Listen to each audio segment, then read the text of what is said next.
Okay, it being 5 o'clock, I want to call to order this meeting of the Chelmsford Select Board for June 24th, 2024, and notify everyone that Chelmsford Telemedia is broadcasting this meeting live and taping it for later rebroadcast. And if there's anyone else who is taping it, please let the chair know so we can let everybody else know. And if you would join me in a pledge of allegiance. Pledge allegiance to the flag of the United States of America and to the republic for which it stands, one nation, under God, indivisible, with liberty and justice for all.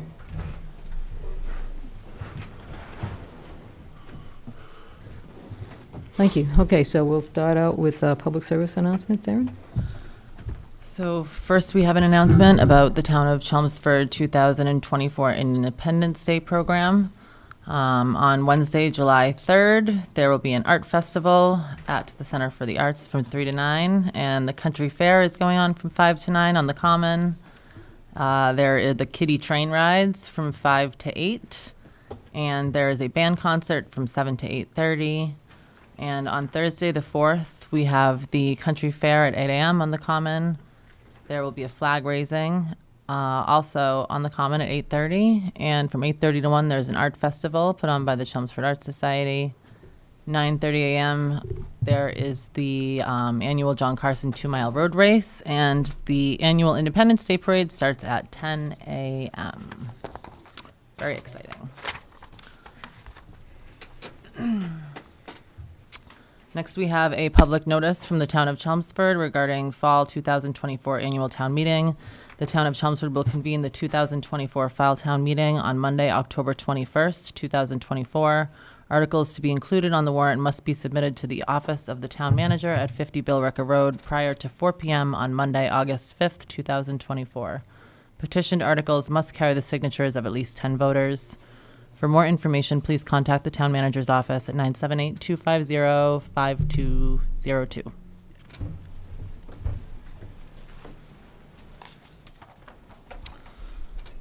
The Chelmsford Dog Park Advisory Committee is looking for help. They're looking for assistance with fundraising for the Chelmsford Dog Park, a rental area coordinator, a maintenance coordinator.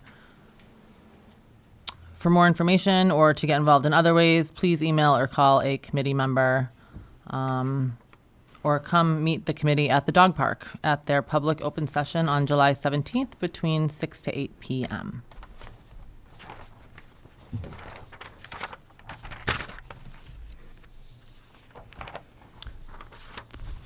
The Lowell Regional Transit Authority would like everyone to try Transit Month, the entire month of July 2024. You can ride for free on all LRTA buses and Roadrunner vehicles in an effort to introduce public transportation to everyone in our community. For more information, you can visit www.lrta.com. We just turned that off. But that's okay. Next, we have an announcement from the Open Space and Recreation Plan Survey. They are running a survey. They'd like for everyone to tell them their favorite place to play and what other types of open space and recreation does our town need and what could be improved on.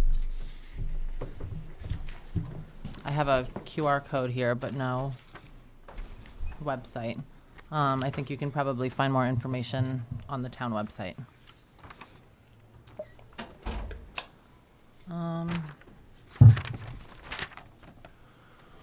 The Municipality Vulnerability Preparedness 2.0 project would like feedback on what we think would make Chelmsford better and more resilient.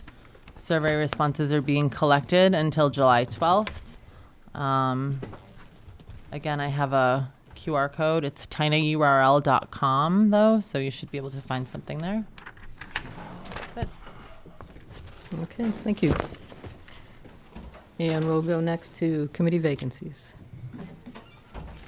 The following committees have vacancies as of June 24th, 2024. The Bicycle and Pedestrian Advisory Committee, the Conservation Commission, the Commission on Disabilities, the Community Action Program Committee, the Cultural Council, Historic District Commission is looking for an associate member, the Holiday Decorating Committee, the Parade Committee, Public Records Advisory Committee, the Robert Field Advisory Committee, and the Recycling Committee. If you are interested in serving on a town board or committee, please complete an online application available on the town website. Okay, thank you. Paul, do we have Virginia yet? Yeah, Virginia's on the Zoom. Oh, okay, She's not pictured, but she's there. okay. Are you able to hear me okay? Now we can see you. Yeah. Yeah, You can hear me? Yes, and see you. Thank you. okay, thank you. So the next item on the agenda is an interview with representatives from KP Law that are here to talk to us about potentially being our new town council. So Warren, if you'd like to come up to the microphone and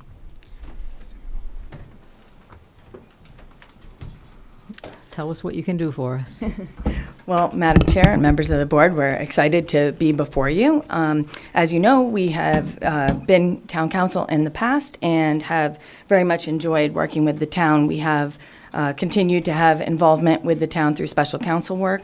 Myself working with the town clerk, and Michael Dortenzio also working with the town clerk on elections and public records issues. Tom McEnany from our office working on some tax issues with Mr. Souza, and Brian Mazur, as you know, who serves as your labor counsel. We have, as you probably already know, but I'll repeat for those that don't, we have what we would refer to as a full-service law firm. We provide a broad range of representation to a significant number of municipalities in the state. We handle things from zoning and cable to bond council work and conservation commission matters, and really feel like we can manage your legal services in an efficient and effective way at a great price. That's my characterization. So we are excited to potentially work with the town. We know you have significant needs for your town meetings. We know your department heads have significant needs, and we feel like we've put together a team that will be able to handle those needs well. Just so that you understand, the way that we interact with the town is typically through a lead counsel who, we have Joe Fair sitting here, who would be acting as a lead, and a backup, who we have Michael Dortenzio here, with the goal that they would essentially serve, as with the town manager, as a pass-through for legal services. So we take our direction from the town, we copy the town manager on all that we do so that he knows what's going on, and your staff would copy Joe Fair so that he would know what's going on. The legal services then would be handled from Joe and Michael. If they weren't going to handle something themselves, let's say it's a complicated contracts litigation matter, we would bring Tom McEnany, who would already be helping the town with its contracts and tax issues. And Tom is the person that you want doing contracts litigation, and so he would be the person that we would bring to bear. As you know from previously, if we need elections help, that would be me or Mr. Dortenzio. And, we could go through the different types of things that you face. I know one significant one is land use and real estate. And we have Jonathan Eichman, who isn't here today, but would be happy to come in and speak with you, who has over 20, I think it's more than 20, but I'm going to say over 20 years of experience doing real estate and land use work. And he actually has a very significant advantage in that, from his perspective, he can deal with both real estate and land use issues where they interact. And as you know, land use issues often have a real estate component and vice versa. So we really are happy to present this team, and rather than me talking for the entire time, I'd like to introduce Joe Fair, who can talk to you a bit about his expertise. And just so you know, as it says in the proposal, I would always be available. If you can't reach Joe or Michael for whatever reason, and I can't imagine that would happen, but if it did, I am available to you all, on an as needed basis. Okay, thank you.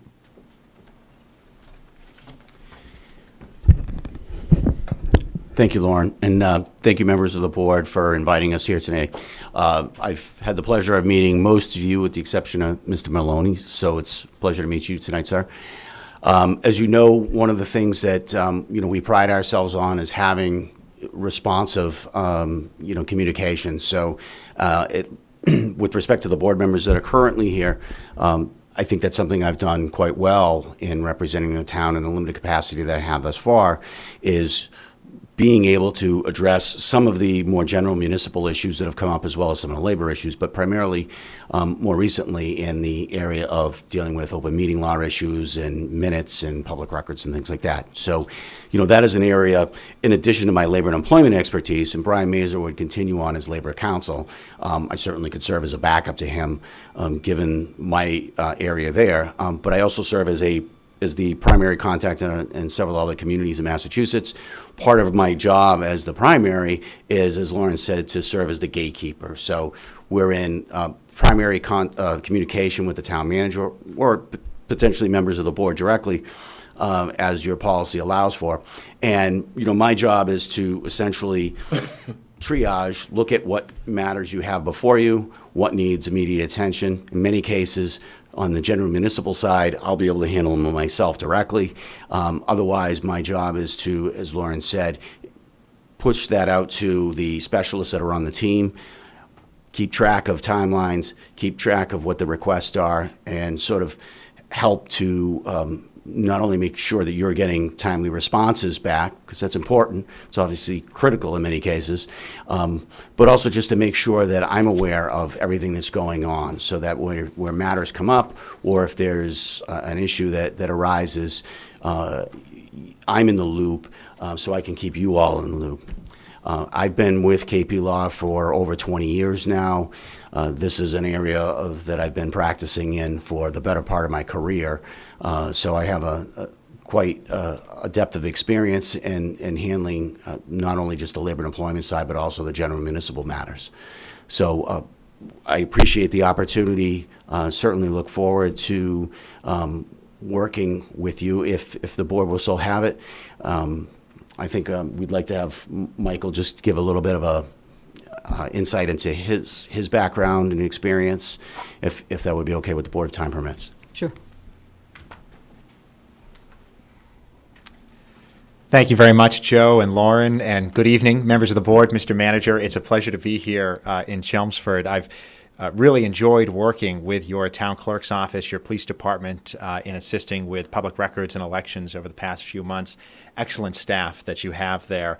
And I'm excited to be here to introduce myself and hopefully be able to provide support to the town in the future. I have been a town meeting member in my hometown since 2010, and I don't work with a lot of representative town meetings, and so I'm excited that in Chelmsford you have a representative town meeting as well.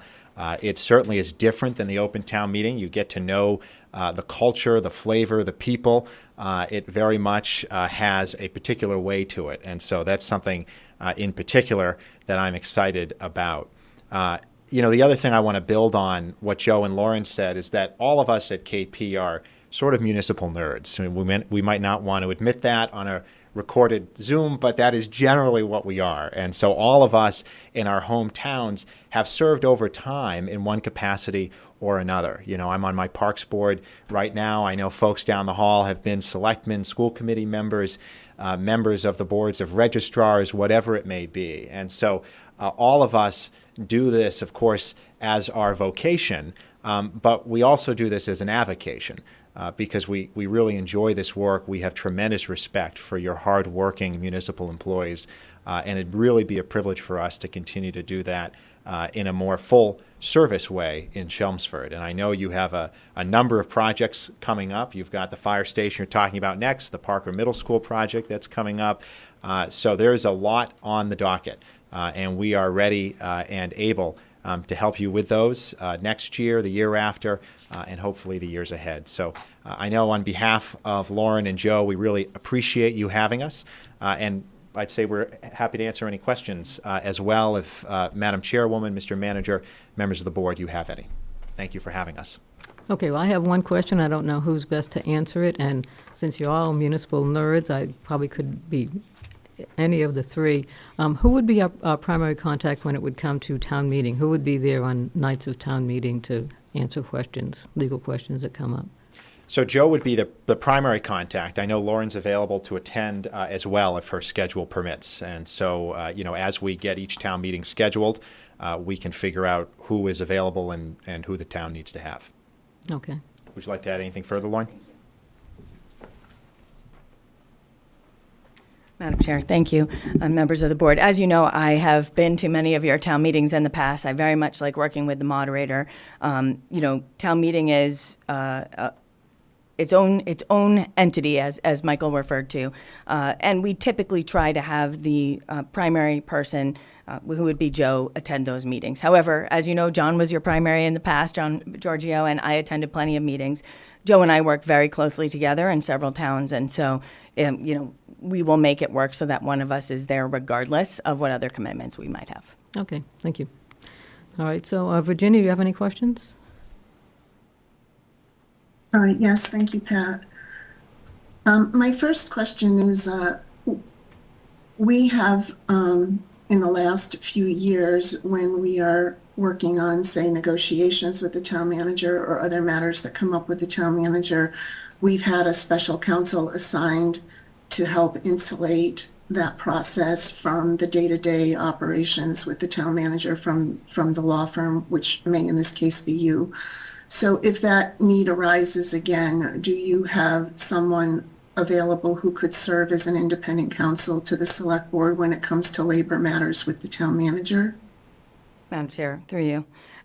Yes, we have a very deep labor and employment department with very qualified, I would say the state's most qualified, most experienced labor and employment public sector attorneys. So yes, we would ask someone who is not Brian Mazur and someone who is not Joe Fair to assist. Okay. And then I just have two questions related to the fee structures. Paul Cohen, there's hourly rates given in here, and then also an option to do like a bundled retainer. Mm-hmm. Do you have a preference? We've traditionally gone hourly rates as a community. For the years that we were served by KPLR, and even prior to my arrival 17 years ago, I like the hourly rate thing because I think it works on both manners. One is it makes the town more conscious of how it's utilizing its legal services, and then I think on the side of the provider, I think they're conscious of it as well. The retainer thing I know is utilized in some communities. I just prefer straight hourly rates. And I just think it works effectively. I don't know if you folks have a preference. I know you offer both because people look for both, but I think that's generally what I prefer is straight hourly. Thank you, Paul. And then the second question I have, I don't know if this is for KP Law or Paul or other members of the board, but with respect to the fee proposal, on page 3, there's a fee structure given, and then it refers to specialty legal service rates in one of the appendices. And I'm just I'm not accustomed to paying different rates, for example, for land matters. That's something that routinely comes up where our planning board and our zoning board of appeals need support. We've had bylaw revisions, and I don't know what constitutes a comprehensive general or zoning bylaw revision. The planning board is working on some deconfliction right now that is really may not necessarily be what I think would be a comprehensive zoning bylaw. So I'm just looking for a little bit of education and understanding about having a different rate structure, which is considerably higher for things like land and bylaws work. Madam Chair, through you. So we have a specialty rate structure for certain high-intensive work areas where the attorney who is doing that work really is able to do very little other work during that time. So a comprehensive zoning bylaw or general bylaw review is essentially the type of thing that a town makes a separate appropriation for. We're going to have a thorough review of our bylaws or a thorough review of our zoning. And it is not the kind of what I would say, typical periodic review of bylaws that goes along with preparing for town meeting or making small amendments. Again, it would be the type of thing where a special appropriation would be made. Election recounts, as you all may know, requires essentially specific expertise and is, when a person is involved in a recount, there's very little else they can do. And then finally, I can give you an example of Chapter 40B work. Chapter 40B hearings can go on for weeks. They're very intensive. The individual who handles them has to have experience doing these types of hearings, and there are hours and hours and hours of work that are required. Again, this is the type of thing that we feel the value that we bring makes the dollar amount more than reasonable. I can say when we are at the table for, as a 40B matter, for example, we will be the lowest paid persons at the table, but all of the other attorneys involved will be asking us for our guidance and for our assistance and how to manage the hearing and the pre-filed testimony and all the things that go into that. So those things are specifically called out. There's no gotcha. We want you to know from the start that we do have this rate, and I also think that our proposal as a whole really recognizes that the town can and should be caring about the value that its town council brings. I don't know if you focused on it, but the labor and employment side, which you've been getting at a higher rate, has been reduced by $20 to the $265 rate. And that's because when we come in and we're doing work for the town and we represent the town, we're not going to charge you a special counsel rate for that. And so we adjusted that accordingly. Again, I think those specific items are listed there so that there are no surprises. And I think Paul or the town manager can tell you from working with us in the past that we're not just going to all of a sudden start billing at a higher rate without, talking about it first, explaining why. We are, one of the reasons that we put the potential retainer agreement before you is because, we believe in long-term relationships. We want you to have the services that you want at the price that you can afford. And, in a few towns where we did negotiate a retainer amount, I think for the reasons that the manager highlighted, they determined that they really didn't need all of the services that they thought they were going to. And we immediately reduced the retainer. In other towns, we do it the other way, where they're paying by the hour and they decide, we need more access to counsel and we don't want to have to be watching every penny. How can we change that? And we've negotiated a retainer agreement and done that. So, we want to work collaboratively with you, and that's essentially the explanation for that. Thank you. I appreciate the explanation. Pat, I don't have the history with different rates. So as you go around the table with the board members and with the town manager, I would just be interested in anyone's perspective they have, because in those situations where we're getting charged higher rates, as Lauren said, we're also going to be paying for a lot more hours at those higher rates. Okay, thanks. George, any questions, comments?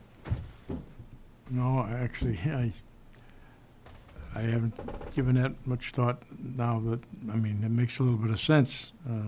I'm sure we're not going to make a decision tonight, are we, or are we? Well, I was hoping we could, because our other contract expires on July 1st with Paul Haverty's firm.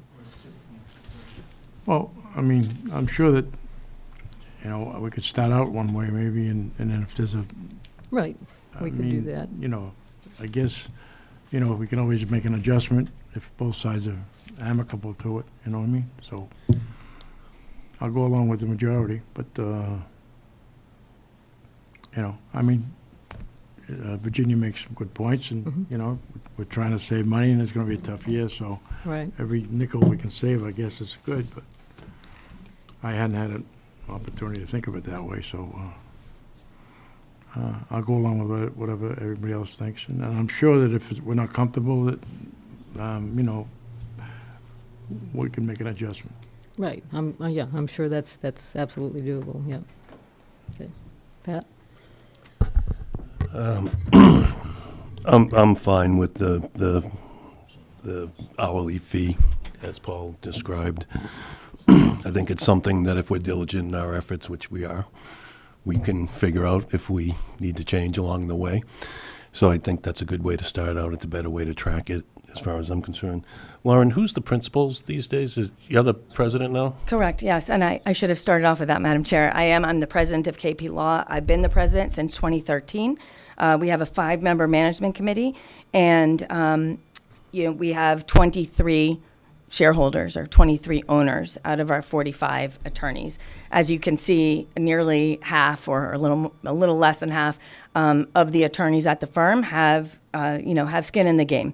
And as compared to before 2013, when really there was just 2 owners or 3 owners. So we really feel like we bring, as Michael said, our hearts to the table with all this.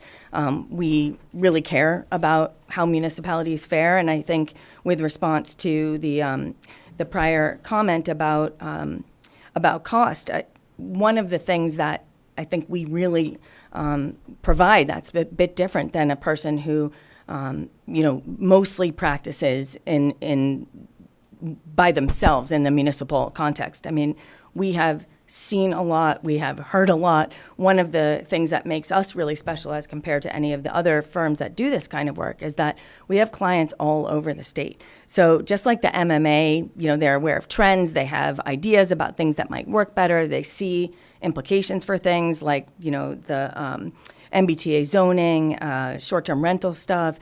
We are on top of those, and we confer with the MMA actually on things like that. We also have great relationships with the state through the Attorney General's office, the Public Records Division, the Elections Division, and more. And so our work is very efficient, and we take it very seriously that you only get charged for work that should be charged, meaning if someone's learning on the job and they spend too long doing something, you will not see that on the bill. You will see what we think is an appropriate amount of time. Very good. I don't know who to ask this question of. Virginia, you had mentioned something about special counsel related to Paul and labor negotiations. What was that question about? So when we've had matters come before us related to the town manager, and also when we've done his contract negotiations, we, instead of using our regular labor counsel, who was working with Paul on a routine basis for our union contracts and other labor matters, we asked KP Law to assign someone who was insulated from that, so that we would basically just have someone who is independent, not already involved with Paul, helping us with matters related to the town manager. And that person happened to be Joe Fair.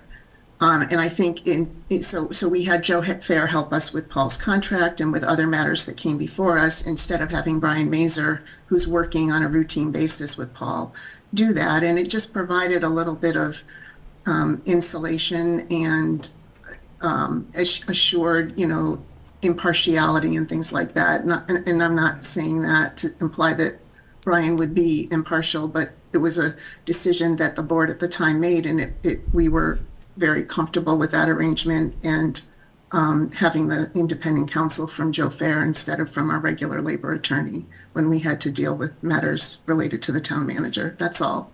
Okay, so this wouldn't come into play unless we were in contract negotiations with Paul. If we negotiate another contract, or if some other matter comes up, yeah, we don't need to decide it now. My question was only, could we do that again if the board wanted to do that? Fine, thank you. I was just looking for some background on that. And just to clarify, my question with the relative to the rates had to do with the ones that were in Exhibit 4. Yep. Okay, thank you, Pat. Thank you. Okay. Erin? So this, in regard to paying a higher rate for specialty legal services, is that something we've done in the past with our past counsel? It doesn't strike me as particularly. No, but it's not unusual out there now, and particularly with the larger firms in the state. It's not there's oftentimes a litigation fee that we'll often see, that if you're dealing with litigation, there's one fee versus versus general fee. And that, again, I think it's the same explanation, is if they're tied up basically, in a courtroom with you or in active litigation, they generally, the industry charges a higher rate than regular services. So that's why I said it's not atypical. Anything else? Okay. So I guess, Paul, to kind of follow up on that, I noticed a couple things on this list for special fees. We already have other counsel anyway, like cable, for our cable licenses, and bond counsel. Bond Right? counsel. We Yeah. use others right now. Yeah, I mean, and that's even back when we had KP Law and predecessor Copeman and Page, we retained separate cable counsel and bond counsel. That's just been the pattern in the town. So, and I don't see that being an issue even going forward. Right. With maintaining that. Those are issues that are, and I think this whole thing about the extra fee should be seen as they're rare occurrences. Our cable license that you just did for Comcast is 10 years. We probably won't have to revisit that license till 9 years from now. You'll be seeing within a month or two a 5-year license renewal with Verizon. Again, that'll go away for 5 years. So those are rare occurrences. And then in terms of bond counsel, again, we do bond issuance every year. We've generally utilized our same financial advisor, bond counsel. We use our same credit rating. We tend to rely on Standard & Poor's as opposed to Moody's. So again, the practice has sort of been, if it isn't broke, don't fix it.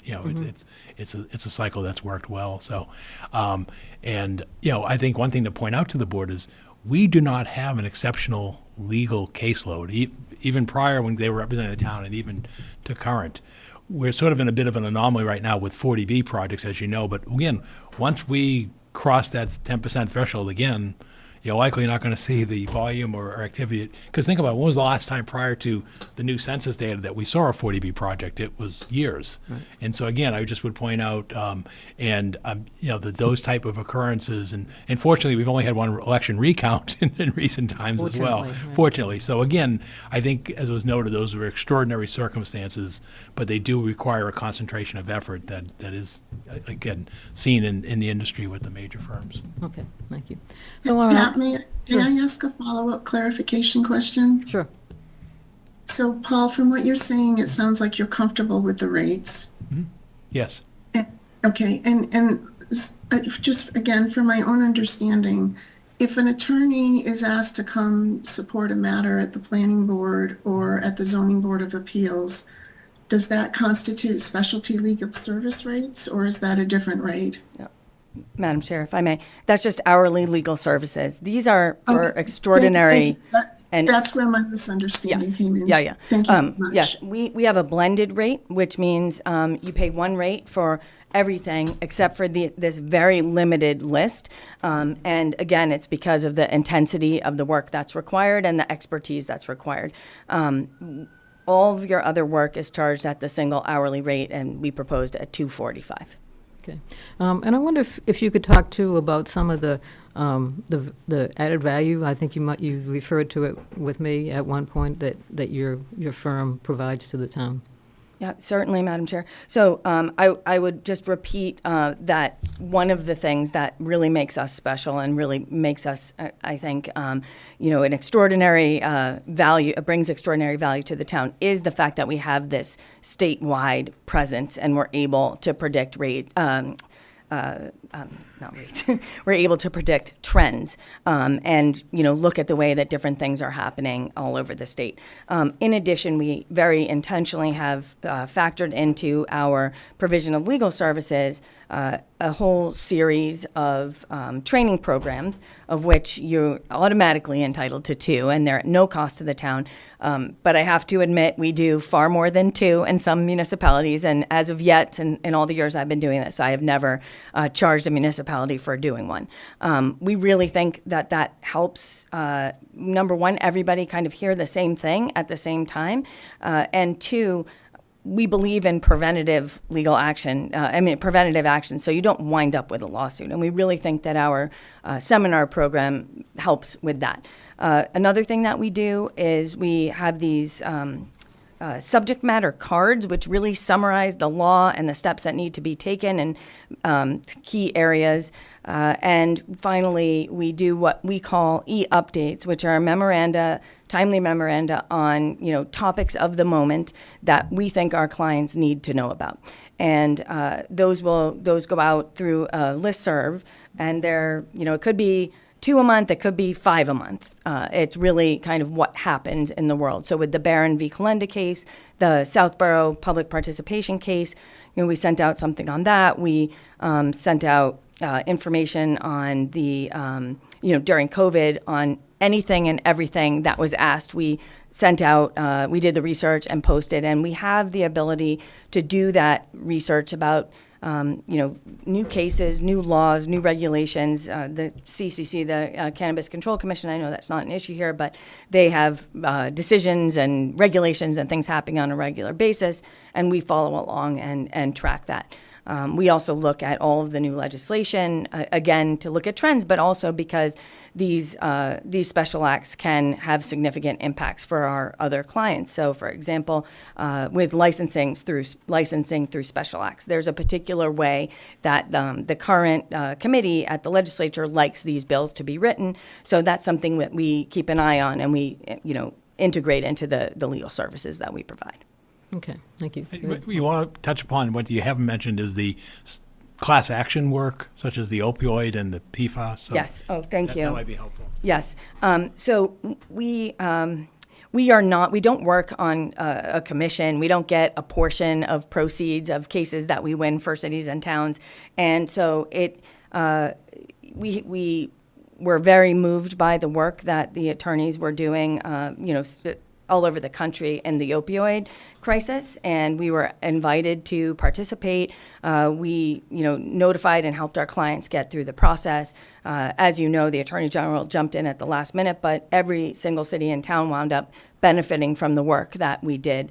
We did trainings, not trainings, we did webinars on kind of what the issues were and what different cities and towns would need to provide and to show. And we assisted every single city and town that we represent, and some that we do not, prepare their plaintiff statement, which essentially laid out all of the different areas where they were impacted. Very heavy lift, no cost to cities and towns. We do get paid for that through a lawyer's fund that came off to the side, basically, after the Attorney General's got involved. But we've been able to see all of our cities and towns get direct benefits from that. In addition, we work with another group who is involved in the PFAS legislation. And again, we've done webinars and we send out e-updates, and we have worked with some of our clients to seek out representation from this national group in the PFAS legislation. And I think litigation. One of the things that really benefits the clients and that is that we vetted all the legal agreements and all the things that you're signing. We monitor what's required for cities and towns in terms of responding by X dates and doing reporting and that kind of thing. So we work directly with this national group, and we filter that information to you in a way that's readable and understandable and not so legal. Okay, thank you. Anything else you wanted to bring up? Okay, any other board members have any more questions, concerns? Any suggestions on how to move forward? If everybody's satisfied, I would welcome us taking a vote and bringing them on board for July 1st. I don't know how others feel. I'm okay with that. I'm fine with that. Okay. George, any thoughts? It's fine. Okay, Virginia? Yes, I'm okay with that. And I think we should also appoint a transitional period for our existing council. I know he will be here later. Could we hold off on that till he comes? Okay. Sure. So could we have a motion, Aaron, Sorry, what is the motion to authorize the to town appoint, to appoint? KP for, until when? Until next June 30th? June 30th next year. I'll make a motion to appoint KP Law Town council. as town council until June 30th, 2025. Beginning July 1st.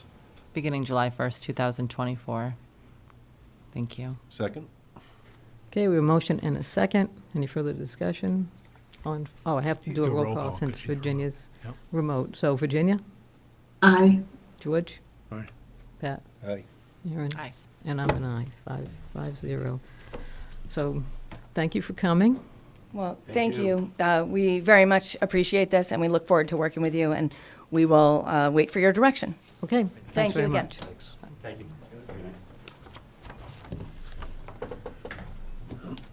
Okay, next on our agenda is the Fire Station Study Committee update and a Proposition 2.5 debt exclusion authorization. So Virginia, if you want to begin this discussion. Thank you, Pat. Is someone projecting the slides? Yes, I am. Okay. Okay, Virginia. I'm sorry, I can't see them. That's okay. There we go. So this is, as Pat said, we wanted to give an update to the select board. I'll try to step through this as the review material relatively quickly. I did put some things in there just to calibrate our newer board members and the public as we step through the new information. And ultimately, if the board is so inclined, we would like to conduct a vote to place the debt exclusion on the ballot in November in order to give us enough time to process that under the requirements of the state, which requires the language in August. Go ahead, Paul. Okay. So I'll first just review the current status of the committee. The next slide is a chart that you've seen before, identifying the members of the committee and the approach that we took. I believe in the room we have Paul Cohen, Chief Ryan, Rob Albon, and Cheryl O'Donnell. Is that correct? Yes. Okay, I know Greg and Bob could not make it this evening. So I'll just go to the next slide. Just a quick review on the station conditions. We did take extensive tours of the stations, and as we went through the study, we looked at the conditions as it related to our critical success factors. And really what it came down to is the stations 3 and 5 are past their longevity of a typical 50-year lifespan. They are not able to accommodate a modern fire day equipment in terms of any increased staffing that we do, multiple genders, and they also present some significant safety hazards with respect to separating our firefighters from contaminated environments and the ability to decontaminate their gear, which I'll talk about a little bit more later. The next slide is also just a quick review of one you've seen before. These are the 5 critical success factors that we identified, looking at the station conditions, staffing and firefighter safety, the apparatus that we have in the stations, and then how all that plays into response times and public safety, as well as the investments that will be required and the different colors of money. So as we did our current and future state analysis, if you go to the next slide, where we left off with you before was that 2 scenarios rose to the top, the 4-station and 5-station configurations. 5 stations would be exactly where we have the stations today. A 4-station configuration would eliminate the East Chelmsford station. And if with each of those, we created a 13-person shift immediately and with a desire to go to 14 at a future point. And I just want to state again for the record that Paul could only commit to the 13-person shift from a fiduciary standpoint, so we want to honor that. We're holding at the 5-station because both stations would require a rebuild and renovation of stations 3 and 5. And that 5-station configuration creates flexibility for the fire chief to operate in 4-station configuration if he should need to. So getting into that a little bit more in terms of the staffing, the approach initially to get to the complement of 13 per shift would be to add 4 firefighters and promote 8 to 11 to a lieutenant. Chief Ryan has applied for a FEMA SAFER grant. And that would give us the funding to add 4 additional firefighters for, I believe, a 3-year period, and we could apply for extensions beyond that. He's gotten Congresswoman Trahan and Senators Warren and Markey engaged to write letters of support, and that award is expected in September. If you go to the next slide, the next 2 slides show you the layout of the 5-station scenario and the 4-station scenario. Showing the 14-person shift, we'd initially start with 13. But just to compare the two, you can see that the 5-station scenario will provide you that improved shift strength. It gives you an officer at 3 of the 5 stations. Some of the problems or challenges that are still left unresolved is that we still need to provide cross-staffing at the center station. For the apparatus there, and that we still have 2 stations staffed with 2 firefighters and no officer. Again, this provides the flexibility to operate in a 4-station scenario at the fire chief's discretion, which is on the next slide. And I won't read what's on the right side, but really what pulled us away, besides the operational flexibility, what pulled us away toward the 4-station to lean more towards the 5-station is that if we go to a 4-station scenario, and the center station would be left with essentially covering what the East Station covers now. And so that center station could provide either equivalent or increased first due response times for 20% of the calls that go into Station 4 in the East District, but it would wind up reducing response times. It would wind up keeping equal or reducing response times for 80% of the calls in the East Chelmsford District. So with that, we chose to stay with the 5-station scenario. And then the next slide shows you the heat maps comparing the two, which is a different way of looking at the 80% reduction in calls in East Chelmsford. So if you look at these heat maps, the colors starting with red to orange are the highest or shortest response times. And then going from the yellow to green, you're talking like 5 to 8 second response times. And so on the left side, where you have the 4-station scenario over in East Chelmsford, you see a lot more yellow and green. And that's where the areas would most significantly be affected if we were to drop to 4 stations. If you go to the next slide, this is also a review slide. I just put it in here again to recalibrate on how our population has grown over time relative to when stations 3 and 5 were built. And also how our call data and response data has changed over time. In particular, if you look at the table in the bottom left, our overall responses are going up decade by decade, but also significantly increasing is the number of medical calls.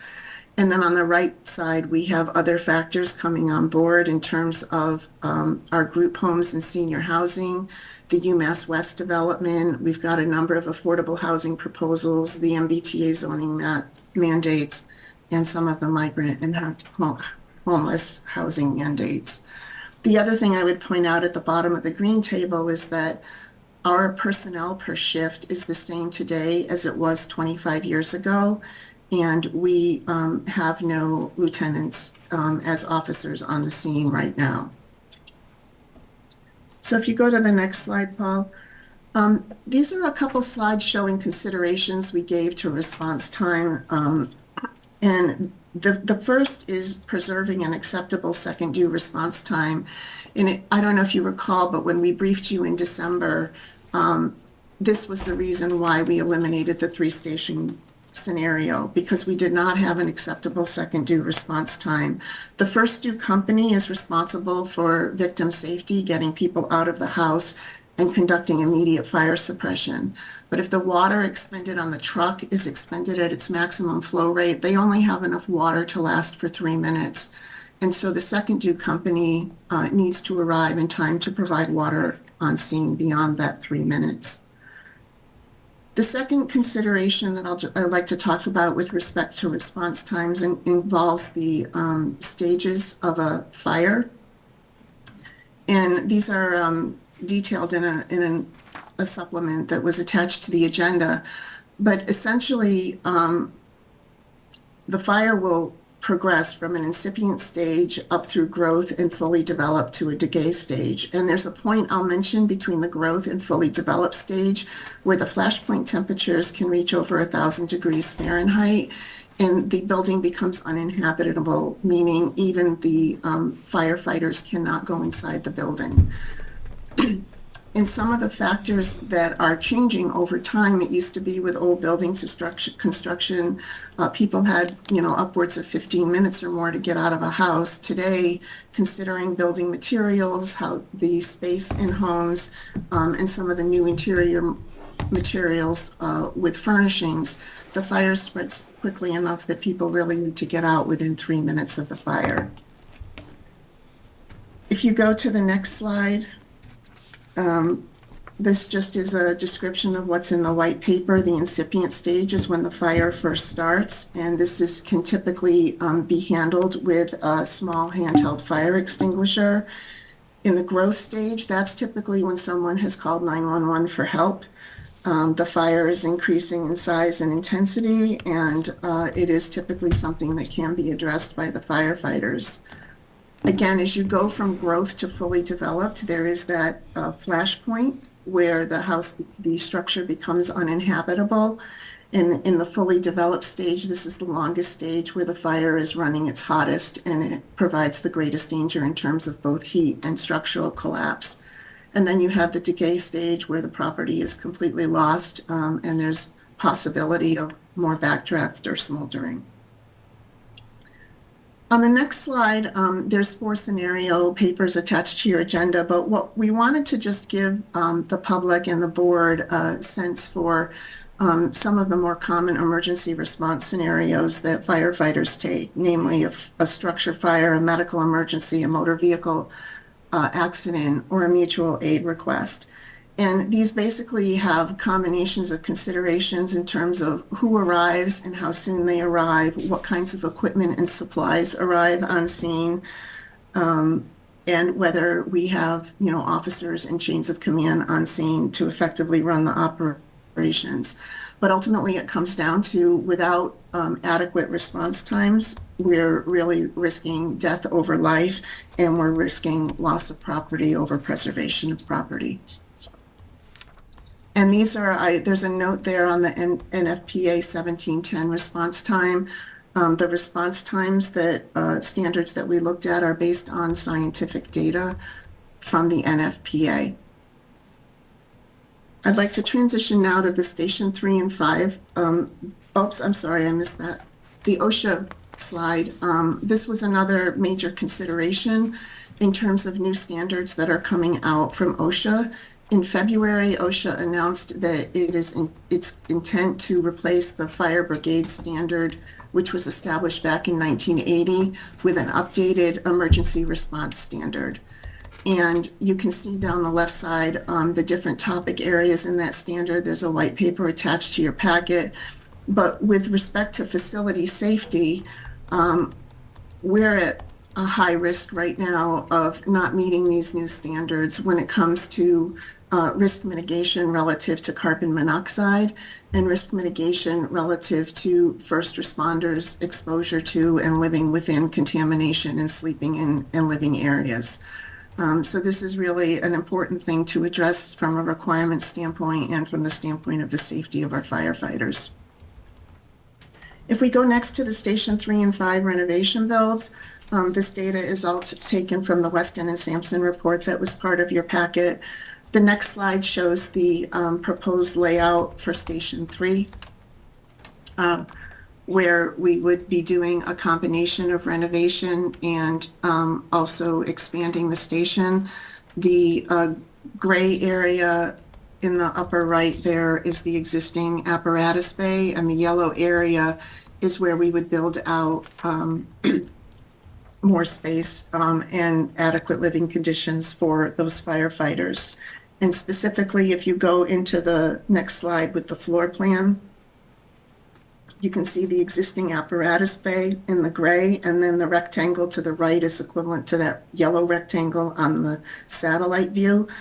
You now, in the green area, you have sufficient insulation in terms of contamination and facilities to decontaminate gear, which we don't have today, segregating that from the living space and the other bedroom quarters. And then there's also an adequate gym space so that the firefighters can maintain their health and fitness goals required to do the job. The next slide shows the aerial view of Station 5. This station is on a odd-shaped piece of land. And because it is much narrower and smaller, in order to build this station out, we would have to do a complete rebuild and do a 2-story building. In the next slide, you can see the first floor plan with the apparatus bay, again in the green, providing decontamination capabilities and insulation from living quarters that we don't have today. And then on the next slide is the second floor plan, which shows the living space and the bedroom quarters for the firefighters. The Weston and Sampson report then went into some detailed cost analysis for these concepts. For stations 3, they looked at the stick versus modular, both hard costs and soft costs, and you can see on the left side that ranged from 10.4 to 8.4 million, depending on the approach. And these are 2026 costs. And then on the next slide for Station 5, similar approach. Station 5 would likely have to be all stick or a hybrid combination of stick and modular because of the 2-story configuration and the size of the lot. And so that drives the cost up a little bit into the 13.9 to the 12.3 range. And so the total possible range for the station renovations is between 20.8 and 24.4 million in 2026 dollars. So Paul Cohen and John Sousa then looked at, okay, what is the debt service impact to the average household? And if you go to the next slide, again, the high end of our range was 24.36 million. So conservatively, they assumed a $25 million debt with a 4% interest rate. And what an average household value from a tax perspective in our town right now is $629,000. So what that means is that for the average household, you would see approximately 157 in the first year, reducing to about $90 per year increase in year 20. And again, that 157 translates to about $3 per week. We're also still tracking Senate Bill 1599, which is an act to create a Massachusetts Public Building Safety Authority, which may provide a small amount of support to municipalities for capital improvements needed in public safety buildings. And that bill has now cleared both the House and the Senate and has been referred to the Senate Ways and Means Committee. This chart just shows the details of the debt service. The conclusion is the same, so I won't belabor that. We go to the next slide. We also worked on an education plan for town meeting and for the public, assuming that we'll be going to the ballot in November, to make sure that everyone is informed to the best extent that we can ensure that happens. So this first slide on the education plan just shows some specific events. If you look across the top, the reason we're asking for a vote today, unless there's other actions you want us to take, is that we need to get the ballot language to the state by August 7th. And then from there, you can see the layout going to town meeting and the ballot.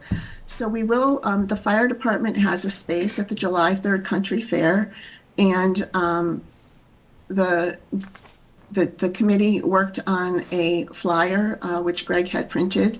I don't know if you've got copies of that in front of you, but there's a trifold pamphlet that was also part of your package. It has a QR code that will send you to a website of a public information repository, and I'll talk about that in the next slide. And then we're looking over the summer and early fall, we're going to create videos basically giving you tours of the stations so that people who can't go to the tours in person can get a sense for what we're dealing with. And the fire department is also looking at trying to create some videos when they do extrication drills and do some live training in buildings. And then looking at going out into September, October, you can see some other community events. In October, when we send the tax bill, we'd like to include an insert asking them to vote in favor of raising the tax bill to support this.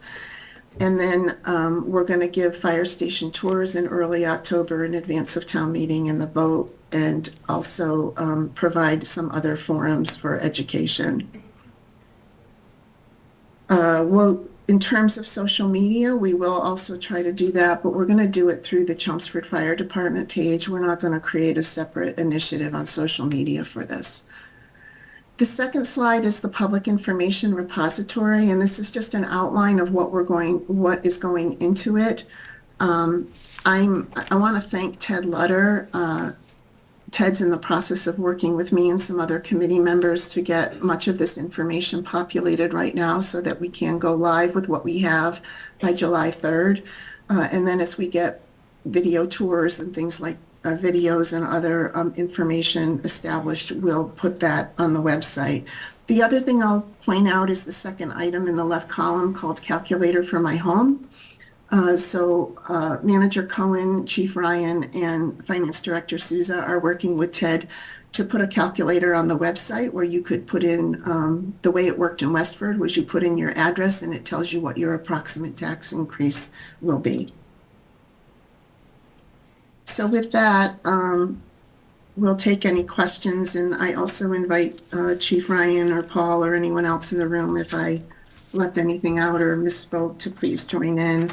But what we're asking for tonight, if the board is so inclined, is to vote to put the debt exclusion question on the November ballot.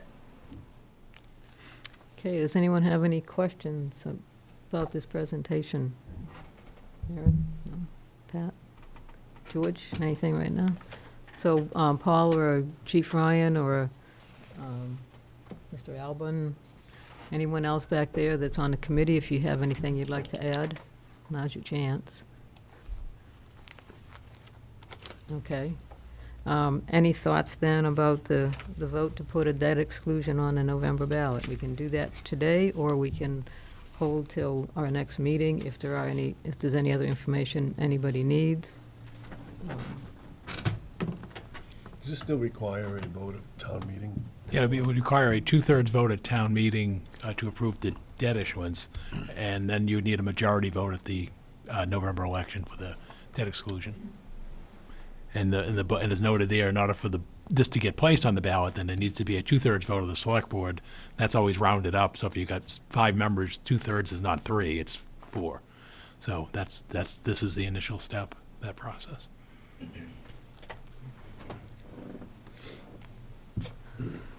Well, I think we should move forward to the people, so let, the townspeople. Yeah, I agree. I mean, it makes sense to bring it to the public and see what their reaction is. We're not going to know unless we ask them, and this is the best way to ask them. Agreed. So if we could have a motion. I'll make a motion to place.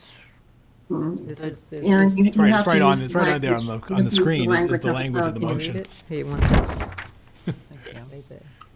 Oh, all of this? No, just the first paragraph, which Jeez. says, I move. Oh, thank you.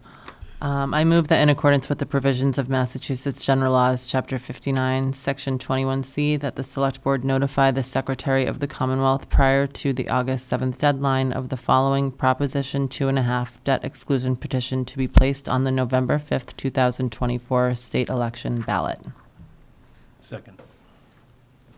Does she need to read the question? No, I think. Okay. No. All right. Okay, we have a motion and a second. Any further discussion? Okay, Virginia? Aye. George? Aye. Pat? Aye. Aaron? Aye. And I'm an aye, so 5. Thank you for your support. Thank you. Okay.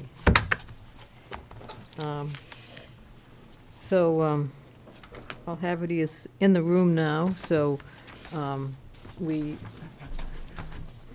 a little while ago, we did interview with KP Law and voted to have them as successor counsel. And we just wanted to see how you wanted to move forward as far as yourself. Would you like some kind of temporary transition contract? Are you okay with just acting in transition and being paid for your hourly time that it takes? Yeah, that's fine. Okay, you don't need anything more formal than that? No. Okay, thank you very much. That was easy. What does the transition look like? Paul, if you want to talk. Sure, okay, all right. I didn't know which Paul you were One of asking. you, it doesn't matter. Basically, what'll happen is, and again, it's with preference, there's two ways it's done. One is often a transition document where outgoing counsel would produce a summary of the matters that are active to on litigation, and then provide that to the board and to new counsel. And then there's the informal communication that occurs, over the next several weeks in terms of transitioning the cases. There also have to be notices, like, for example, we've got a hearing tonight, for example, a complaint against the town regarding Charles Way. Counsel would have to file a notice that he's withdrawing his appearance on before the town, and then the new counsel would notify the court that they're, now serving in a capacity for the town. That's generally how it works out, and I don't know if there's anything you want to add to that, Paul. No, I mean, that pretty much covers it. When I took over in 2017, it was pretty much the same. We had some communications between myself and KP Law. They withdrew from any ongoing litigation that they had, and if there was a particular matter that I needed some information from them, I would contact them and make the request, and they would provide it. So, same thing. Okay. Virginia, did you have a question? No, I'm all set. So we don't need to make a formal appointment of then? Correct. That's my understanding. And Paul Haverty, you're okay with that? I'm perfectly fine with that. I did want some clarification in terms of, is KP going to be starting on July 1st? Yes. So I know that the Board of Health has a hearing that they were looking for some coverage. So I just want to make sure that if I'm not covering it, that someone from KP is. Okay, they have a meeting that night? Yes. Okay. All right. We will check and confirm that, but they'll be starting quickly, yeah. Okay, thank you. Okay, so why don't we go according to the agenda we have and do these couple of reports and presentations. They shouldn't take too long, I don't think. So, yeah, next up is Carl Bischoff with the Warren Pole Conservation Restriction. Good evening. For the record, Carl Bischoff with the Chelmsford Conservation Commission, 15 Lock Road. Madam Chair, members of the board, we have submitted a copy of the conservation restriction for the Warren Pole Reservation. We're looking for your approval of that so that we can submit this to the state. Your signatures would come after it comes back from the state. What you have in the document is essentially what you got about 3 weeks ago with a couple of minor changes. The changes are, we've added an agreement on the meadow. That was actually in that version. We made some changes to, on that was the meadow management. That was actually from back in, I think it was January. We had some changes to the wording for nature and educational walks and outings. It is permitted without grantee approval. And we also added wording for events being permitted, weddings and receptions and overnight camping and things like that. That is also permitted, but with grantee approval, the grantee being the land trust on this. And then there was some typos and formatting changes. So those were really what's changed from, actually, we had done a presentation back in August last year. And so that's where we are right now. The Conservation Commission has approved this. The Land Trust, Dale is here, but the Land Trust has approved this. So we're ready to go and submit it, and we're looking for your approval. Take any questions. Okay, I have a question. On page 11, under number 3 on page 11, about resubmittal, it says, grantee's failure to respond within 60 days of receipt shall not constitute approval of the request. Grantor may subsequently submit the same or similar request for approval. So it's, I guess I don't understand why there's not some deadline for the grantee to respond without something being done. You know what I mean? Yeah.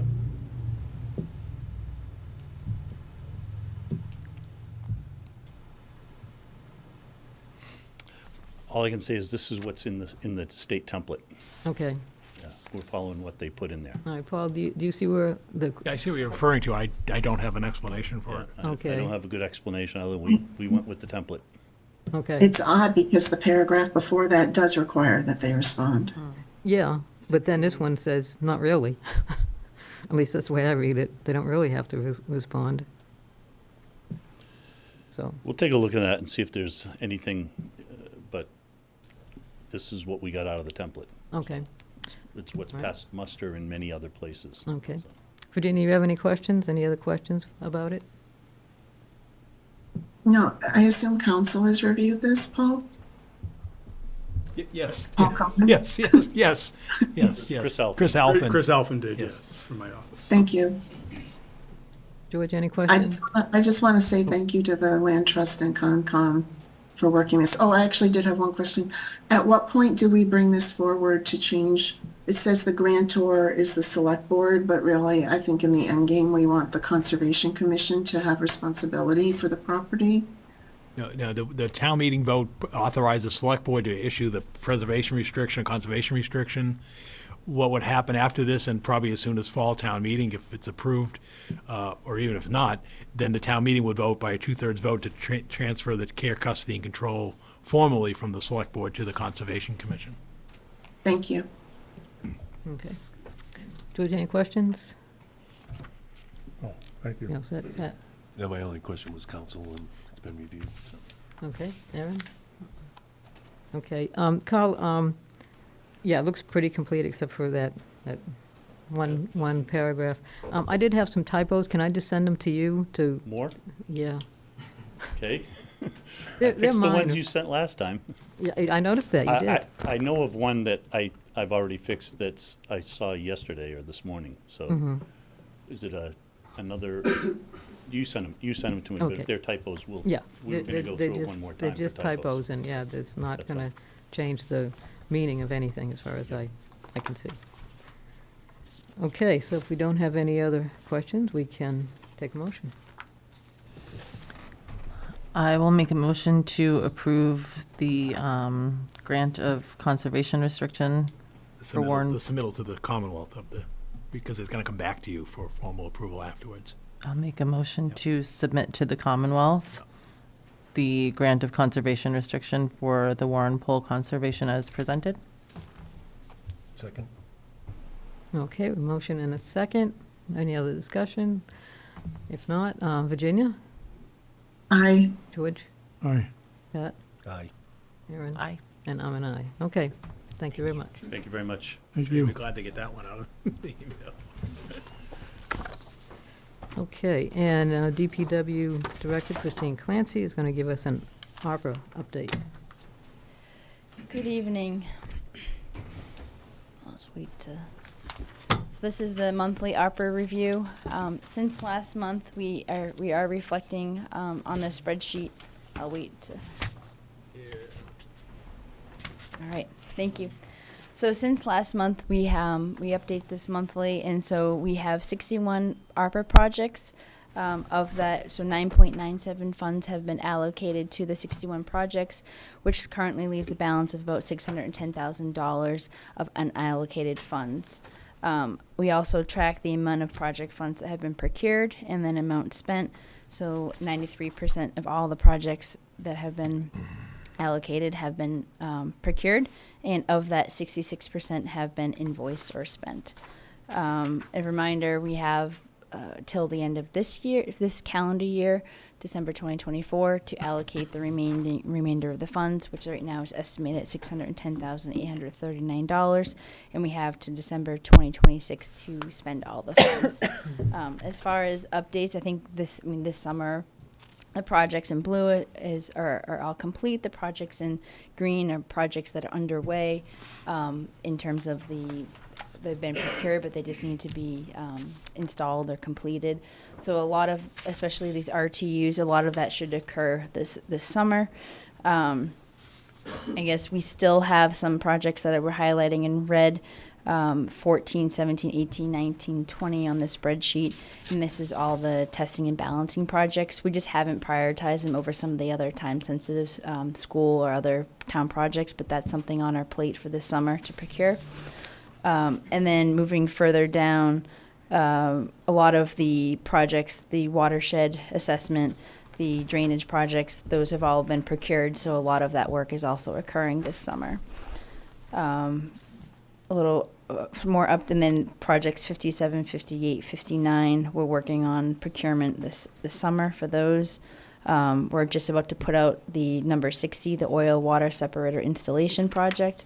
And then the latest project, 61, that was what it was approved by Select Board at the last meeting to allocate to, or as ARPA project, that has been procured because we're using state contract. So that is, right now, we're just receiving some sizing on that, to move forward with that.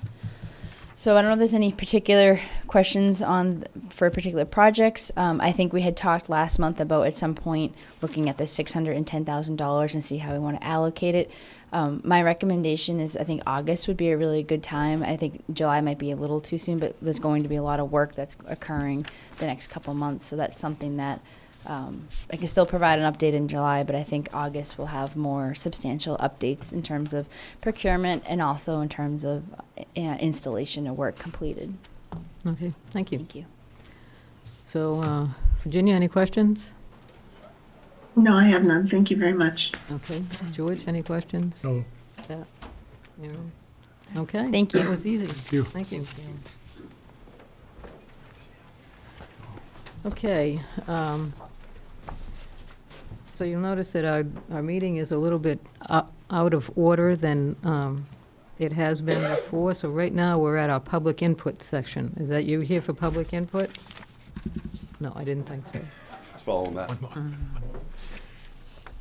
All right, so anybody that wants to talk to the board about anything that's not part of a public hearing or something else that they're allowed to talk to during that section can come and speak to us now. So Jen, you get to be first. Good evening, everyone. Jen Melanson, Community Services Coordinator. I come here on great terms tonight, both with information and with thanks for the board. This past Saturday, the town, the Diversity, Equity, and Inclusion Committee held a Juneteenth celebration on the Common. That was very successful, very well attended, terrific speakers, terrific performers, food, vendors, all that kind of stuff. We thank Chair Pat Wojcik for attending and also Town Manager Paul Cohen. And I just wanted to bring to light for the other members of the board that the committee actually received a certificate of special congressional recognition from Lori Trahan's office. So it reads, in recognition of your committee's exceptional dedication to illuminating the history of Juneteenth, your efforts have not only brought our community together, but also enriched our collective understanding of this important national holiday. Through your leadership, we have celebrated with great awareness and unity, honoring the significance of Juneteenth in a meaningful way. Signed June 22nd, 2024, from our Congresswoman, Lori Trahan. So I just wanted to stand up here and thank the board for continuing the Diversity, Equity, and Inclusion Committee and the work that it does in a time when actually a lot of institutions are doing away with DEI committees, despite the fact that the social inequities that were present at the time that these DEI committees were formed are still present now. So thank you for continuing the DEI committee.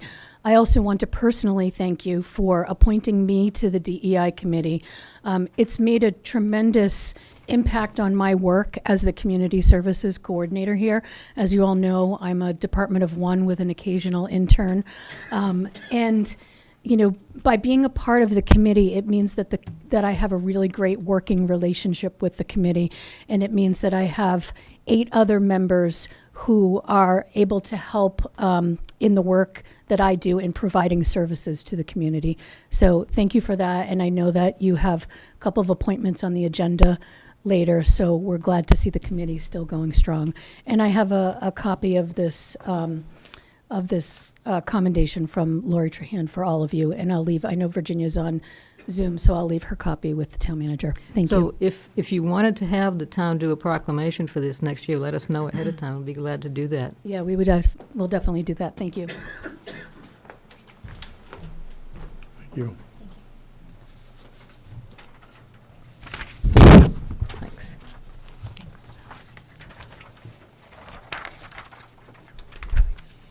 Okay, is there anyone else for public input? Chris? Good evening.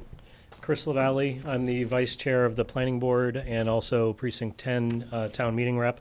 Tonight I'm not here for the Planning Board, but I am here as the Town Meeting Rep for Precinct 10. I'd like to speak tonight on the topic that you'll have later on the agenda for the 40B project at 199 and 201 Riverneck. You will have an opportunity then to speak if you'd rather wait. I was not sure that was a public. It's not a hearing. public hearing, but we will take public input. Oh, great. Excellent. I will wait then. Okay. Thank you. Anyone else? There's no one on the Zoom call looking to speak. Okay, so we're done with public input. Okay, next up is licenses. So the first one is for Center Brickhouse Pizza. Now it's your turn. Hey, guys. Jimmy Spalding, my wife Diana, owner of Brickhouse Pizza. We are requesting to extend the entertainment license and request for a one-day beer and wine license to participate in the July 3rd celebration. Okay, anybody have any questions for Mr. Spalding about this event and this request? I'm sorry, what's the? Oh, it's for tents. No. Say that again? It's, One-day license. it's for outdoor. Oh, for outside. Oh, Yeah. I see. So you are aware of the Of the requirements that the police and fire have Yep. put on this? Yep.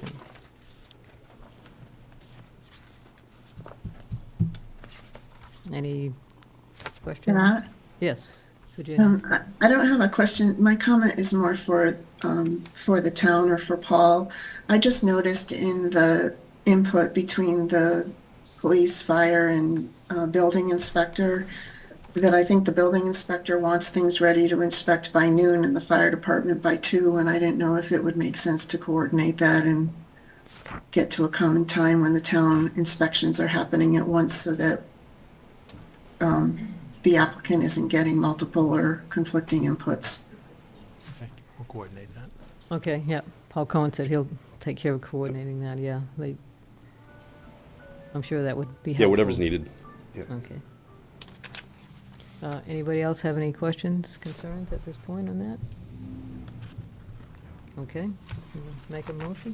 I'll make a motion to approve the one-day wine and malt beverages license and expansion of entertainment license for Center Brickhouse Pizza for July 3rd, 2024, as presented. Okay, we have a motion and a second. Virginia? Aye. George? Aye. Pat? Aye. Aaron? Aye. And I'm aye. So you're all set? Thank you all. See you on the 3rd. Okay. Next up is a change of manager for Bertucci's Restaurant. Do we have anybody here from Bertucci's? We do.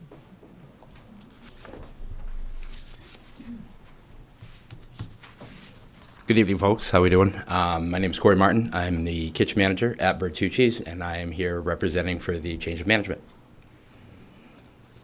Okay, anything you want to tell us about it? No, it's pretty standard fare, I guess. I just started there a couple months ago. Just got with the company about 3 months ago. Very much liking it so far. I actually enjoy the area. I actually used to work at Papagino's when it was still in Westford years ago. So other than that, if you have any questions for me, kind of feel like I'm in school right now, giving a book report. I did notice we have all our departments send if they have any concerns, and the tax collector's office did note about a fiscal 24 personal property tax balance. I don't know if you're aware of that. No. So you might want to follow up with the tax collector's office. Okay. Very soon to clear that up. Okay, is that basically through Bertucci's, something going on with financial-wise? Yeah, Okay. apparently, yeah. Right. All right, I can absolutely follow up with my company, and we'll go with that. Okay. Anybody else have any questions, concerns?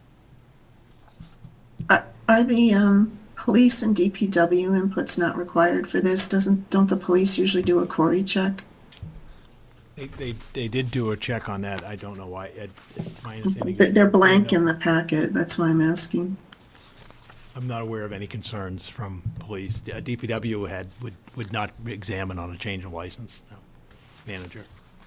Okay, and could the applicant, could you please clarify, are your hours and capacity unchanged? Correct. Okay. Okay, anything else? And we can take a motion. I'll make a motion to approve the application for a change of manager on all alcoholic beverages restaurant license for Bertucci's Restaurant as presented. Could you say subject to correspondence with the collector's office for the personal property tax balance? Subject to required correspondence with the treasurer collector's office regarding their FY24 personal property tax balance. Second? Okay, we have a motion and a second. Virginia? Aye. George? Aye. Pat? Aye. And Erin? Aye. And aye. Okay. Thank Right. you. Thank you very much. Have a great night. Okay. All right, we're on to public hearings. First public hearing we have is for Thermo Fisher Scientific for a storage license amendment.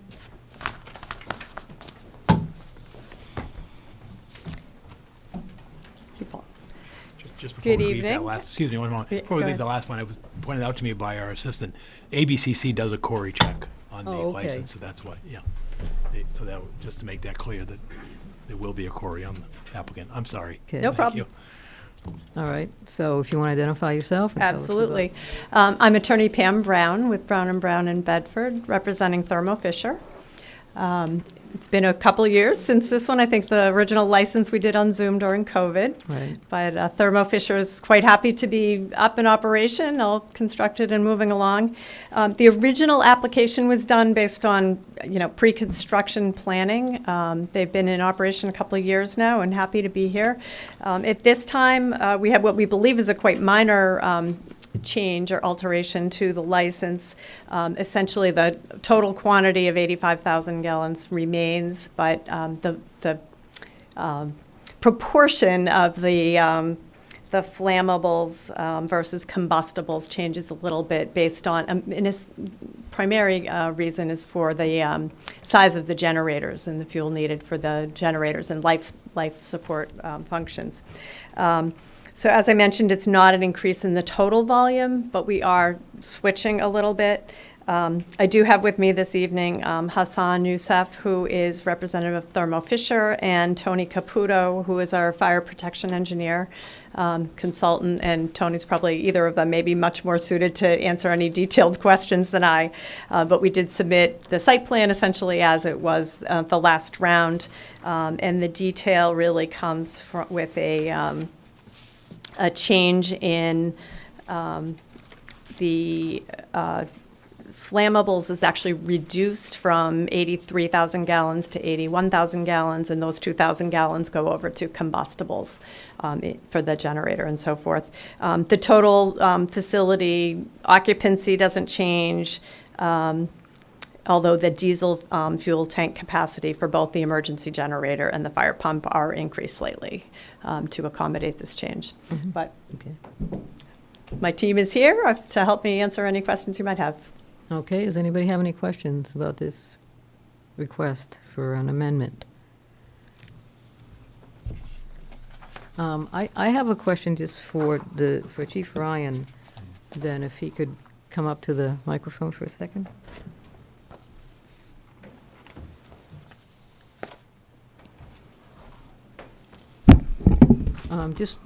I saw that you have checked to approve this request. So Right, correct. thank you for checking it out. Have there been any issues at all in the past 4 years that you've encountered with the the storage as it currently exists? No, I agree with the Attorney Brown that it is a minor change. It's actually a safer change because we're going with less flammable liquids, which have a lower flash point, to combustible liquids, which have a higher flash point. So it's and plus, in terms of safety, having a larger tank for diesel will actually minimize how many times they have to fill it up, which helps eliminate potential spillage and issues. So I'm in favor of this change.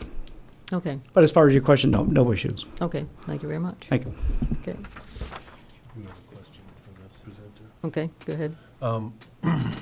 So the diesel generator exists as we speak? So what have you just been filling it with 1,000 gallons, or have you been filling it with, I mean, it's got a 2,000 gallon day tank, right? If you So could come what up have to we the been- microphone to respond, whoever's going to respond to that. Yeah, when the diesel was delivered, it was much larger because of the loads that were required in the plant. And initially, I think it was 1,040 gallons was required. It was a 500 kilowatt generator. Now it's 2,000 kilowatt generator. So that tank that's internal to the diesel generator itself is a 2,000 gallon tank, and that's what's been used. And that's, so you didn't come back when we made that change, when you made that change? No. Okay. All right. All right. Okay, any other questions? I have a question. Sure. When we approved the original license, one of the contingencies that was put in was relative to the outdoor storage. If you recall, there was a discussion about the elevation of the plant relative to surrounding homes. And although like double tank measures and things, the standard measures were being put in place, we requested that an additional measure be put in place in case there was leakage, that there would be something to catch the leakage before it went into the residential area or into the habitat and wildlife surrounding. Does this affect that at all? No, nothing has changed. That's all still there. Where is the location of this diesel tank? Is it outside? Is it in that area? Or It's really outside of the plant on the backside near the tank farm, Okay. where the existing generator was, and it's been there. It's a double wall tank internal to the actual generator itself.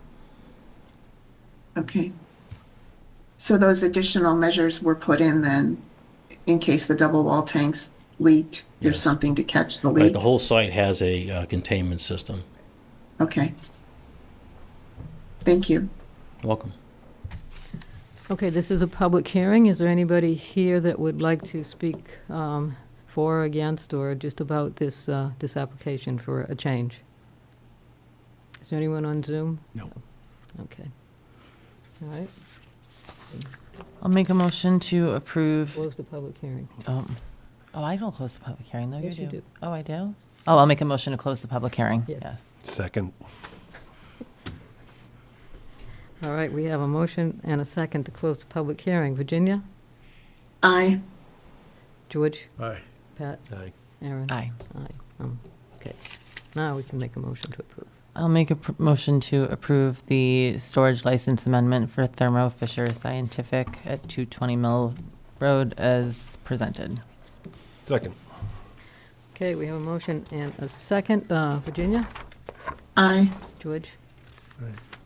Pat? Aye. And I'm aye. 5-0. Okay, thank you very much. Thank you.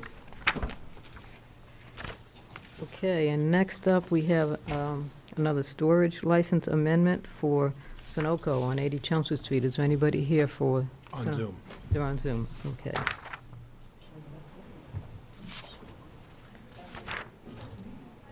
Great.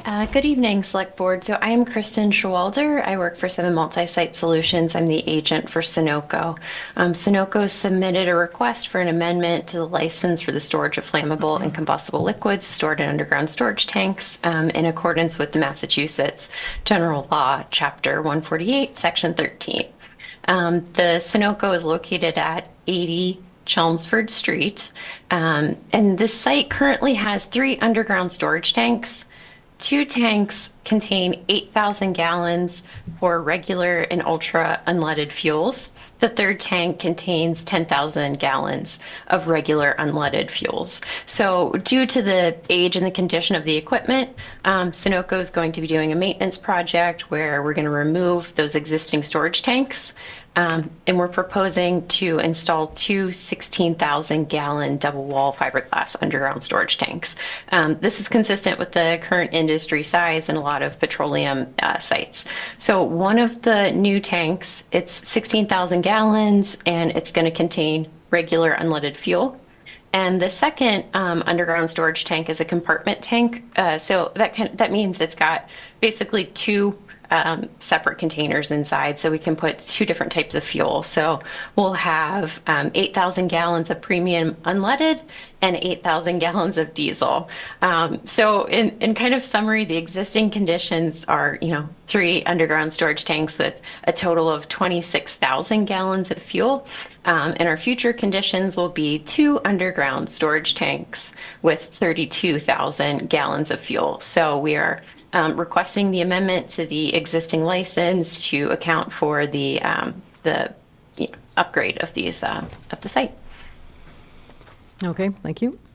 I note that the fire chief has also noted approval of this amendment too. So does anybody have any questions for the applicant here? And I can't see Virginia. Could we hear from Chief? Chief Ryan? Yeah.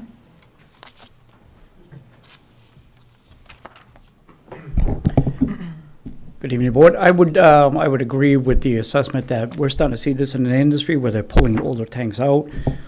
Instead of 3 tanks, they're going with 2, and 1 is a split tank, kind of like what we have at the police station, where we have diesel for our apparatus, but also we have unleaded for staff vehicles. So I'm in favor of this change. Okay, thank you. Thank you. Okay, do you have anything else, Virginia? Is that it? No, I don't. Thank you. Okay. This again is a public hearing. Is there anybody here that would like to speak about this application for an amendment to their license? Nobody here? Nobody on Zoom. Okay. I'll make a motion to close the public hearing. Second. Okay, we're motion to close the public hearing. Virginia? Aye. George? Aye. Pat? Aye. Aye. Aye, okay. And now, And I'll make a motion to approve the storage license amendment for Sunoco LLC at 80 Chelmsford Street as presented. Second. okay, we have a motion and a second. Virginia? Aye. George? Aye. Aye. Aye. Okay, thank you. Okay, next up, we have the continuation of a public hearing for a local initiative project on 243 River Neck Road. So, do you have a presentation, correct? I do, thank you, Madam Chair. If it pleases the board, thank you for having us again this evening. My name is Lisa Mead, Tellerman Costa, 30 Green Street. You've been working with my partner, Adam Costa, who was at a different hearing this evening, so I get the pleasure of coming to see all of you. I'm here this evening on behalf of 243 River Neck Road LLC, and its manager, Ashok Patel, is here this evening.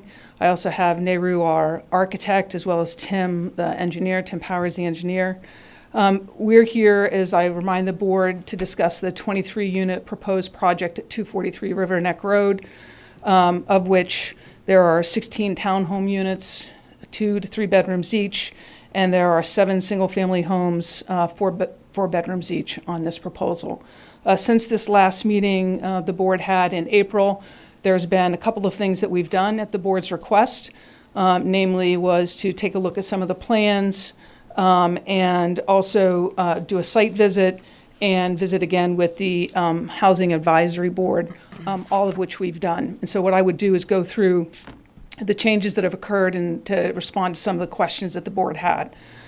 First, specifically with regards to the site plan amendment, there were questions from the fire chief, who seems to be a popular guy tonight, relative to the fire department's ability to turn around in part of the project, in addition to some wetlands flagging. So what I'd like to do is have Tim come up and go through those changes so you could see those on the plans.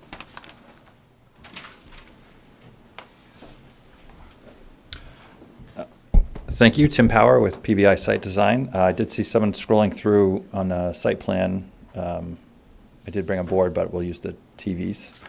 A little bit more is a plan with the green lines near the top, if we keep going up. So while we get there, we're going to go through all the architectural renderings. So the two things, we really did the site plan, not a lot of changes. We moved the turnaround. Before it was kind of at the bottom of the hill ahead of all the single-family houses, and we moved it to the end such that the last house is less than 150 feet away. If you keep going a little more, there's a full site plan from the last house. Yep, there's the one there. If you could pan a little bit to the right, yeah, perfect. So you can see it there just to the top of the screen where the turnaround is now. And again, we tried to make sure that was close enough that the truck could be 150 feet away before it had to turn around from that last house that was there. There's a little room. This is sort of a proof of concept, if you will, a little more room if we want to improve with things with the fire department, assuming we move forward. We could sort of shift the middle house back, but we wanted to make sure we were able to show that the fire truck could turn and make a turnaround there at the end of the road. We also, just to make sure it was clear that on the townhouses up above, we did the same turning movement, that it could turn into the townhouses and then back up into the road and make a three-point turn to get out. Again, making sure that it's close enough to that last unit. That was the turnaround. We also had a wetland scientist come out from Norse Environmental. And what we did was we hung the flags from the original, the older permit in place, as people saw on the sidewalk, and then had the wetland scientists go out and verify that there was no change to the wetlands over time. And as you saw on the sidewalk, there's a fairly steep embankment going down to that wetlands, which is why we didn't really see any or experience any creep of wetlands since the original flagging. So she did verify and gave us a memo that it's reasonable wetland flagging and no changes. So what we're hopeful what's before you is representative of what's there in the field as far as wetlands go. Okay, anybody have any questions about that part of the presentation? Wetlands or anything like that? Has the fire department reviewed the new access plans? No, they have not. No. Did your engineer provide any affidavit as to the adequacy of the existing wetlands flagging? She We submitted her letter. yes, yeah, we provided a letter who recorded her findings there as part of that last submission. So that letter is her. It's attached to the package that you received, which I think is Yeah, I being saw it. shown. I Yes, saw it. that's correct. Okay. So kind of as an overall on the site plan, so the site itself is about 9.41 acres. We don't have that exactly delineated between which lot is going to be the lot, as you know, with the development and which is not. But we think right now it's a little bit over 3 acres, more or less, related to the portion of the lot, which will be where the homes will be located. So there was somewhat of a question of that last time. But the final delineation of exactly what splits the lot has not yet been made, and that will be refined before we get to the Zoning Board of Appeals. Okay. The next question had to do with the architectural plans. I will say that the changes that have come out of the architectural plans were a result of the neighborhood meeting that was held. So I can address the neighborhood meeting, but essentially the applicant met with the neighbors. As a result, the neighbors weren't happy with the designs, and the architect listened to what they had to say and went back and did a redesign on the architecture of the townhomes. And so with that, I'm going to have the architect come up and go through the plans with you.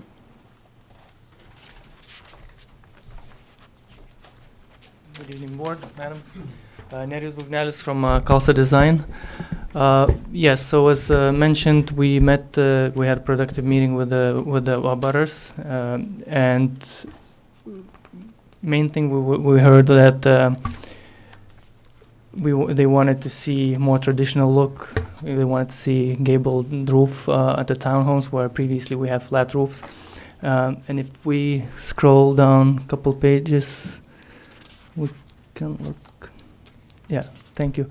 Yeah, so this is what, instead of flat roof, now we're going to have gabled roof at the dormers, and we created those like a faux gables on the sides. The portion of the building, we still have some of the flat roof at the top, but from street view perspective, it will look like repetition of the repetition of townhomes with the alternate color.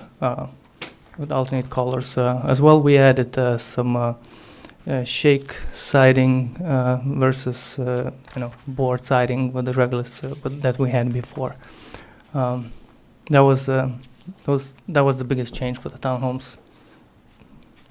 And I don't know, the plans did not change. And if you have any other questions, I can answer. Okay, any questions about this part of it? I guess not right now. Okay, thank you. Pat? Oh, sure, Virginia? I don't have a question about what he's saying, but the comments prior to that, the previous speaker said there's 3 acres where the homes will be delineated when we go to the ZBA, but the question that I asked in the last meeting is, what is the density? And you're telling me that you'll decide that before you go to the ZBA. I don't understand what the answer to my question is. So the density on the 9.41 acres was 2.4 units per acre. We put that in the cover letter to you. Right. So the building coverage would be 5%. So they don't have the actual site hasn't been shaped for the actual application for the ZBA. So if you do 3 acres and 27 homes, don't ever let a lawyer do your math. So you're telling me you don't know how many homes you're going to put on? No. There are 27 proposed homes. 23 proposed homes. There are it's 23 homes on 3 acres is basically what you're saying the density is? That's correct. Okay, what are you saying you're not going to do till we go to the ZBA? Finally define the line that divides the 3 acres between the remainder of the land. Thank you. So just to reiterate, there's 16 townhomes and 7 single-family homes, 23 homes.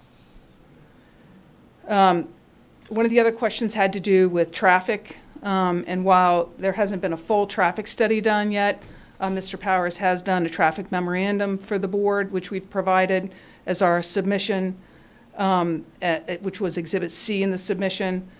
His traffic assessment says that it evaluates the expected change in traffic generation due to the project based upon historical data and based upon the ITE Trip Generation Handbook. And it concludes that the increase in traffic would be considered negligible compared to the existing traffic patterns in the area.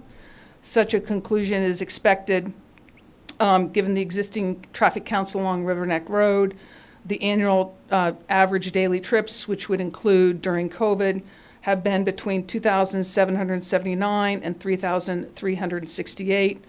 And the project is estimated to add only 161 average trips per day. Additionally, they review the line of sight from the existing and proposed driveway to evaluate the layout of the proposed driveway and determine that there is adequate site stopping distance under the AASHTO standards. The westbound SSD exceeds the minimum required distance, and the eastbound is more than twice the minimum required distance. So there's no issue with site distance at the site entry as well. That also is provided to you in our filing. Mr. Powers addressed the redelineation of the wetlands. So as he suggested, Maureen Harold of Norris Environmental went out and redid the wetlands on May 14th, 2024, and indicated that she thought that the flags were still consistent with what the wetlands is. We will, however, have to make a new notice of intent filing with the Conservation Commission under this new application, as the old order of conditions has expired. However, the application, which we're going to talk about a little bit, to Natural Heritage is still outstanding until 2026, I believe. January 13th, 2026. So we will have to do the order of conditions with the Concom again. Then you ask us to reappear before the Housing Advisory Board. Again, the Housing Advisory Board supported the project with a 4-to-1 vote. However, that vote was contingent upon the subject of additional, to add an additional number of affordable units and greater extent of affordability of some of those units, which we have said we would do in this proposal to you, and we've provided the pro forma to reflect that. So I'm going to talk about that in a second as well, exactly what that resulted in. Again, on April 24th, then, there was the neighborhood meeting to which the architect referred. Due to the consensus of the townhouse design was ill-suited for the surrounding area, there was a full redesign of the townhouses. In addition, there was some discussion about screening of some of the townhouses on the southerly side, I believe, of the site. But as you know, as you can see from the renderings, there's a significant amount of vegetation that's not going to be touched as part of the development on the site, which continues all the way around the site. Also, the board wanted a site visit, and as you know, last week, many of you went out on a site visit on June 17th. The town manager, Mr. Cohen, was there, Mr. Belinsky was there, Mr. Negrin was there, of course, the applicant was there, as was Mr. Power, and then Mr. Costa attended as well.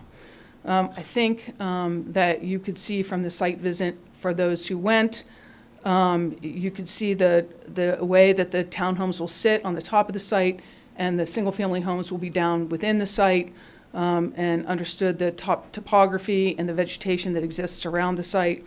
Also, the slope in the back and where the wetlands comes in the back and not up the slope, as was obvious, should have been obvious from your observations. Then there was a discussion related to, or questions related to, the existing permits and approvals for the property.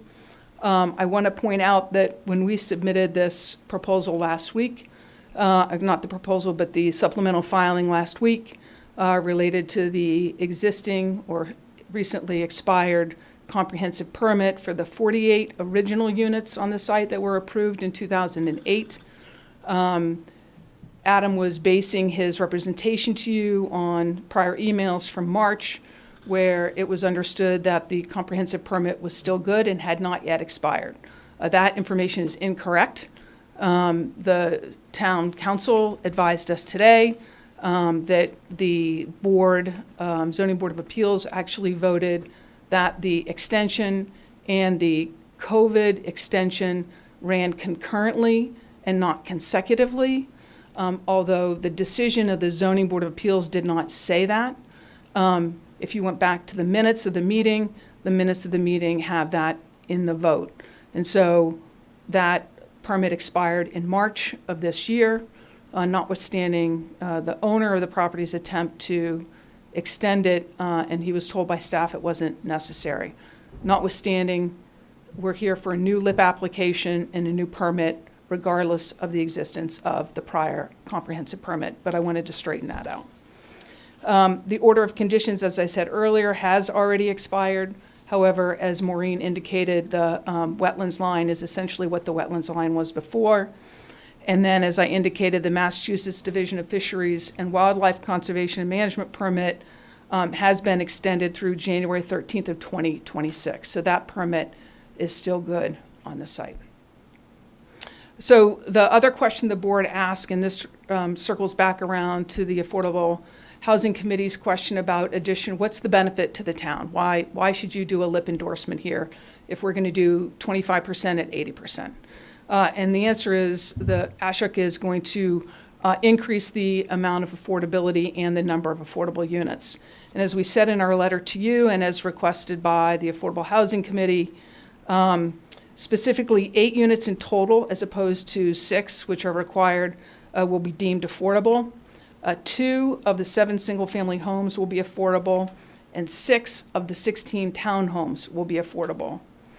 The 6 affordable townhomes will be made available to households earning 60% median income instead of 80%.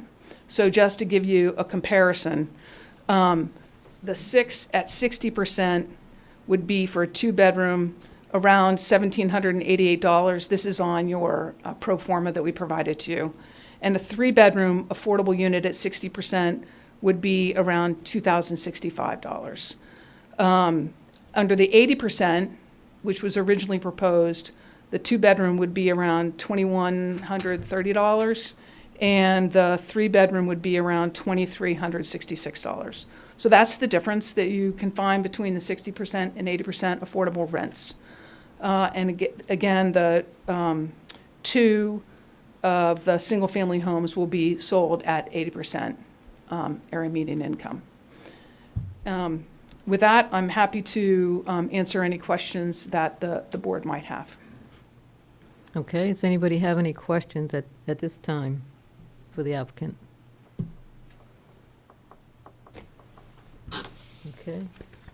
Are we gonna go back at some point to the departmental comments and look at how they're being addressed? Yes. Okay. Yeah, that was on my list to do, yeah. Okay, I'll hold for now then, thank you. Okay. Oh, could I just ask one other? There were a couple comments made about your discussions with town council about the zoning board of appeals extension expiring. I just wanted to check with our town council. Are you in agreement, or have you looked at the Mass Fish and Wildlife permitting, and that is still good through January 2026? I have not reviewed the natural heritage permit to see when it expires. I can certainly take a look at that. With regard, the discussion that was being held regarded the expiration of the previously issued comprehensive permit. And there was a lack of clarity in the discussion regarding that, and I will acknowledge that I had indicated to the property owner back in March that presuming the extension issued by the board back in 2022 was without reliance on the COVID tolling provisions, that it would extend until June 12th, and I actually wrote 2024, but it was supposed to say 2025. But I had not been a participant in the hearing process in front of the Board of Appeals when the extension was granted, and I hadn't read the minutes, and the minutes make it very clear that that extension was intended to run concurrently with the COVID extension to set a drop-dead date on the permit to March 7th, 2024. So that was discussed with council earlier today, just to get that clarification. Thank you. Yeah, most of my other questions have to do with the departmental comments or resolution of them, so I'll hold. Okay. All right, anybody else have questions? Okay, why don't we open it up to the public? This is a public hearing, if anyone has anything they would like to bring up. Yes, Joel Luna, 10 Carter Drive. Originally, Ruth was going to be here to present, but she isn't feeling well. She did manage, however, to get out 3 letters to you this weekend. Yes, she did. And so I was elected to come and present this to you. Maybe elected isn't the right word for the process, but I'm here nonetheless. Just to make it clear, we're going to ask you to vote no on endorsing this project. And also just want to clarify that in asking you to vote no to endorse, that doesn't mean that I'm saying that you are voting no on the project. That there may be redeeming things about this project that you have. I'm not asking you to say that we don't want this project. What I'm asking you to say is that you're not going to endorse it. And the reason for that is in part because for things that we have in our letters, we think there's a number of significant issues that have not been resolved that will need to be addressed both within the Conservation Commission and within the Zoning Board of Appeals.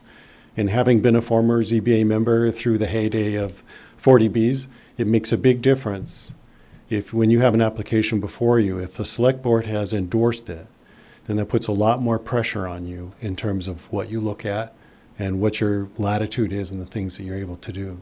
So that's really my main point I wanted to ask, is that you not endorse it so that you give both the Conservation Commission and the Zoning Board of Appeals the greatest latitude that they could possibly have to resolve a number of these issues. The first thing I wanted to do was to look at the rare species issue. It was mentioned that there is an existing conservation and management permit. So there is a permit on this site that is currently active. So that permit was granted because the division determined that the proposed project the original proposed project would result in a take. So that means that the Natural Heritage determined that what was proposed was going to actually take habitat away, and that this permit is being issued because it has conditions under which work may proceed on a project. Now it's important because this management permit essentially identifies the conditions or the restrictions on this site for development. So we heard earlier discussions about they haven't divided it yet and so forth and so on. This permit specifically addresses a majority of the site that says in its rare species habitat that was set aside not to be developed. And furthermore, that this permit has plans associated with it, and those plans show a 5-foot chain link fence around the developed area. So essentially, the area that you're showing where you have housing right now is essentially the amount of space that those residents are going to have. They will not have access, according to the current permit that is currently active, they will not have access to the other 6 acres. So they don't have that as open space. So you're looking at a project, essentially the footprint of what's developed as being the full amount of open space that those residents are going to have. That is going to be an issue for the ZBA, I can tell you that right now. The other thing too is that a conservation restriction was supposed to have been put in place, and that work basically says it's tied to the work shall cease if that conservation restriction is not submitted by May 1st, 2005. The latest amount of acres that the conservation restriction was to have was 6.66 acres. So already that you can see that because of this permit that's in place now, with a conservation restriction that was supposed to have put into place in 2005, would have already established the size of the developable area of this project. So it's fairly safe to assume that you're talking about a 2.8 or so project, just based on what the restrictions of the conservation and management permit are.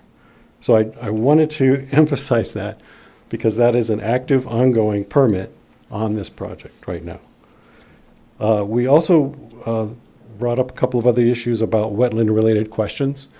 And it wasn't so much for you to adjudicate what the wetland issues are, but rather to identify that there are certain things on this site which have not yet been addressed because the wetland line has not been peer-reviewed. And frequently, in one case, and actually it was with Norse, with Walnut, we had that peer-reviewed where originally Norse said that the wetland line was down at the bottom of the slope. And then when our peer review came in, they actually said it was quite significantly up on the slope. And that makes a big difference when you're setting buffer zones in terms of how it impacts the houses that are being developed. Also, Ruth identified in looking at previous plans that there is a question of 2 different potentially isolated wetlands. Those could also impact 2 houses. Again, not asking you to decide that. What I'm just saying is there are potential issues here that could be significantly affecting the project. And so I ask that you not restrict, for example, Conservation Commission when they're looking at those kinds of things. And then also, the very last thing was the fact that previously there was, from previous records that we saw, that there was a Mr. Piero who lived on the site who sought for but was denied a variance to operate a used car business repair shop. We'd always wondered about the many tires that were on the property. And according to the testimony of a neighbor across the street, he basically conducted a lot of car repair and so forth and so on. The reason they bring that up is because we've now had two different submittals, most recently 93 Brick Kiln, where there was a small area where there was like 6 or 7 cars if you look at old radio maps, and it turns out then they found PFAS there. And I'm not raising alarms about PFAS. I'm just saying that those are issues that would need to be carefully looked at. So you want to be sure who both the ZBA and or the commission want to look into having that soil tested to make sure that what the situation is with regards to that and how it should be mitigated. So only to identify a number of significant issues. They're not going to get resolved tonight. They're not going to get resolved by you. And so I ask that you do not endorse this project. Give the full latitude to both the commission and the ZBA to do their work, because they will need to resolve these things. All right, thank you very much. Thank you.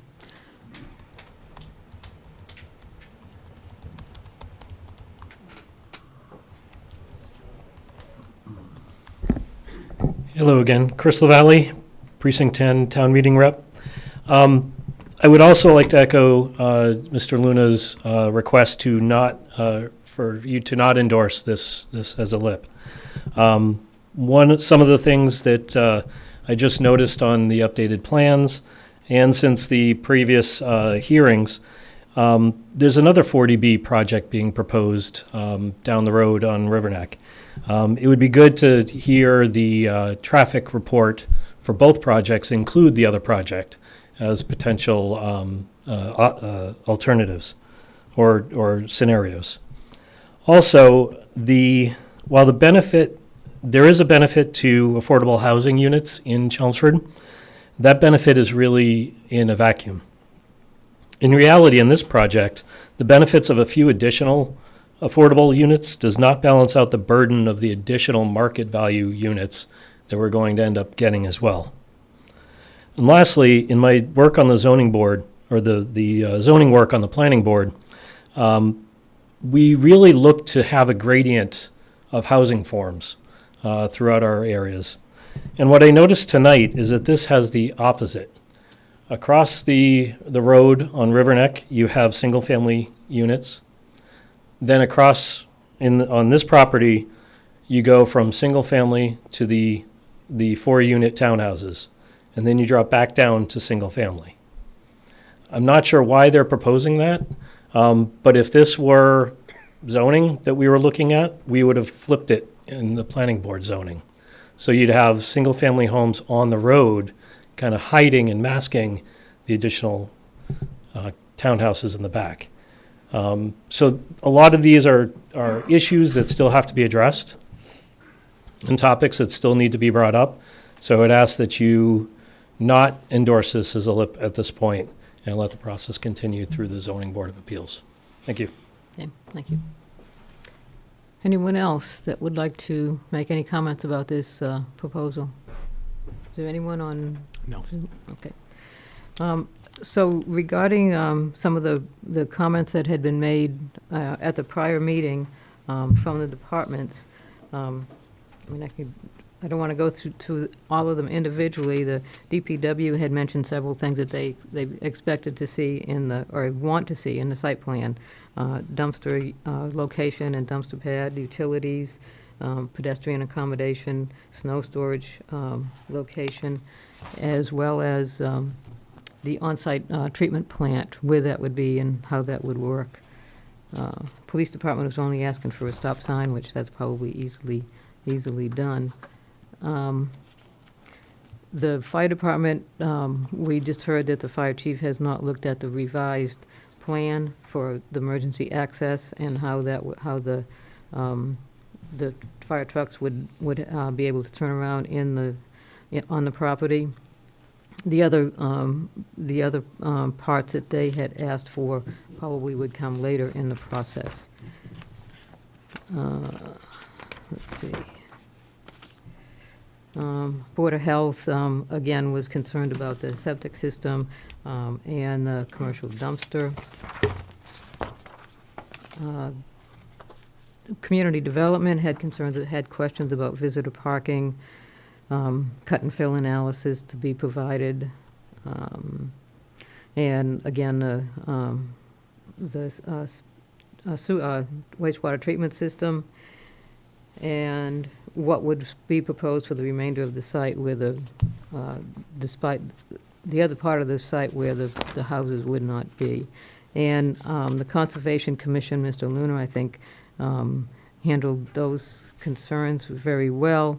The Conservation Commission maintains that the property is incompatible with with what they want to do there. Note that the Conservation Commission has twice denied a similar project, and that this habitat has become more precious in Chelmsford as the town becomes more developed. So, Virginia, do you have anything additional you'd like to add?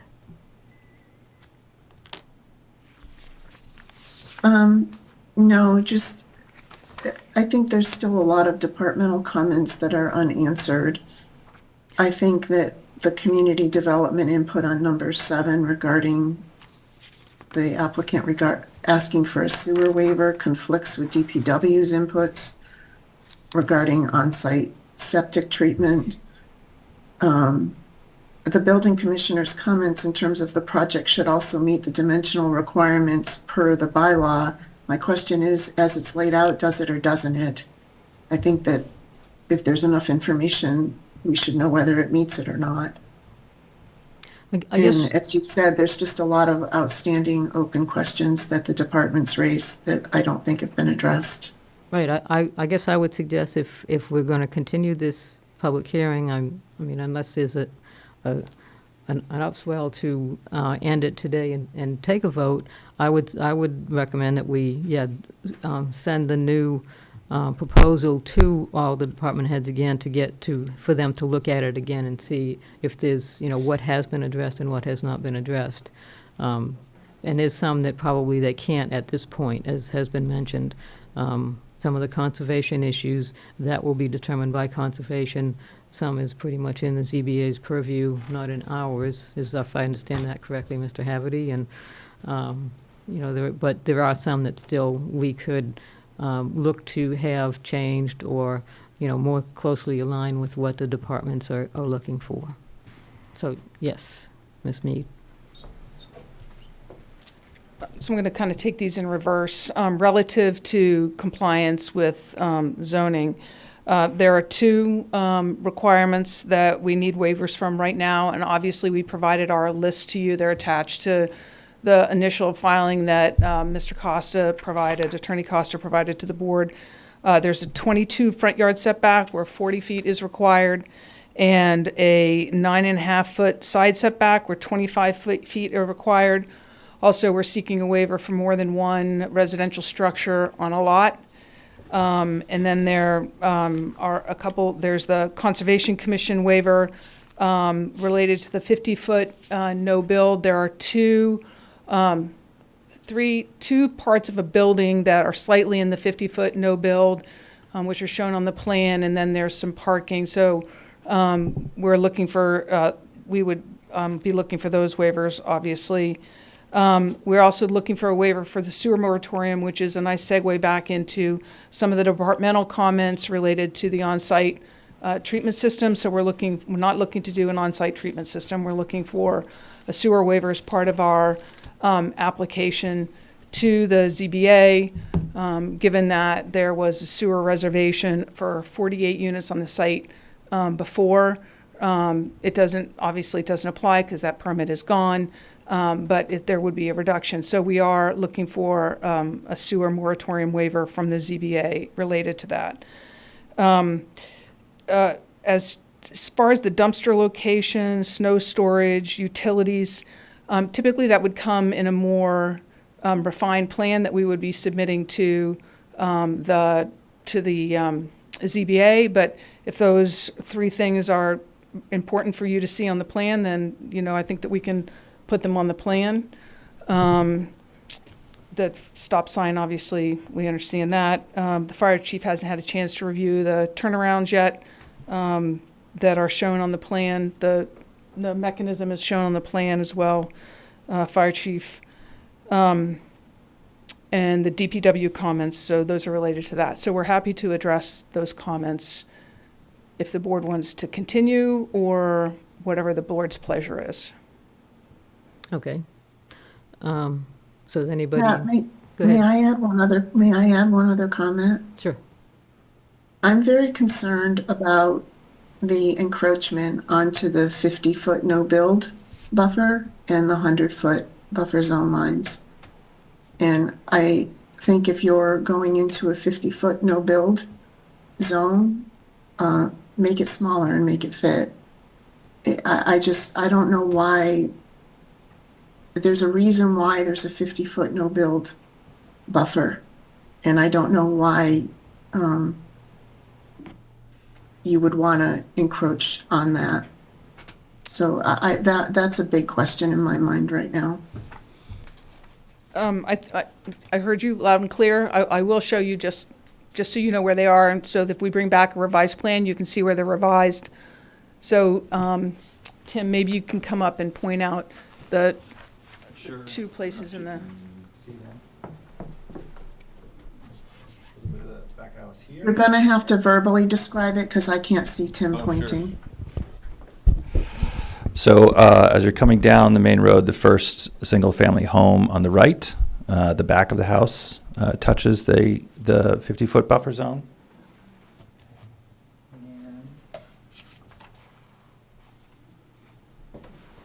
Yeah, and I understand that, and my question is, why does it need to? I think I think you guys should take a look at that.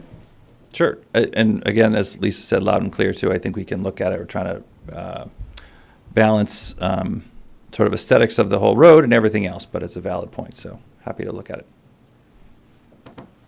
Okay, and I guess I would say, kind of to echo what Mr. LaValle said about possibly reversing some of the locations of the structures. It seems to me that having the single-family homes closer to the road and the larger townhouses towards the rear would make the view from the road less obtrusive, I guess would be one way to put it.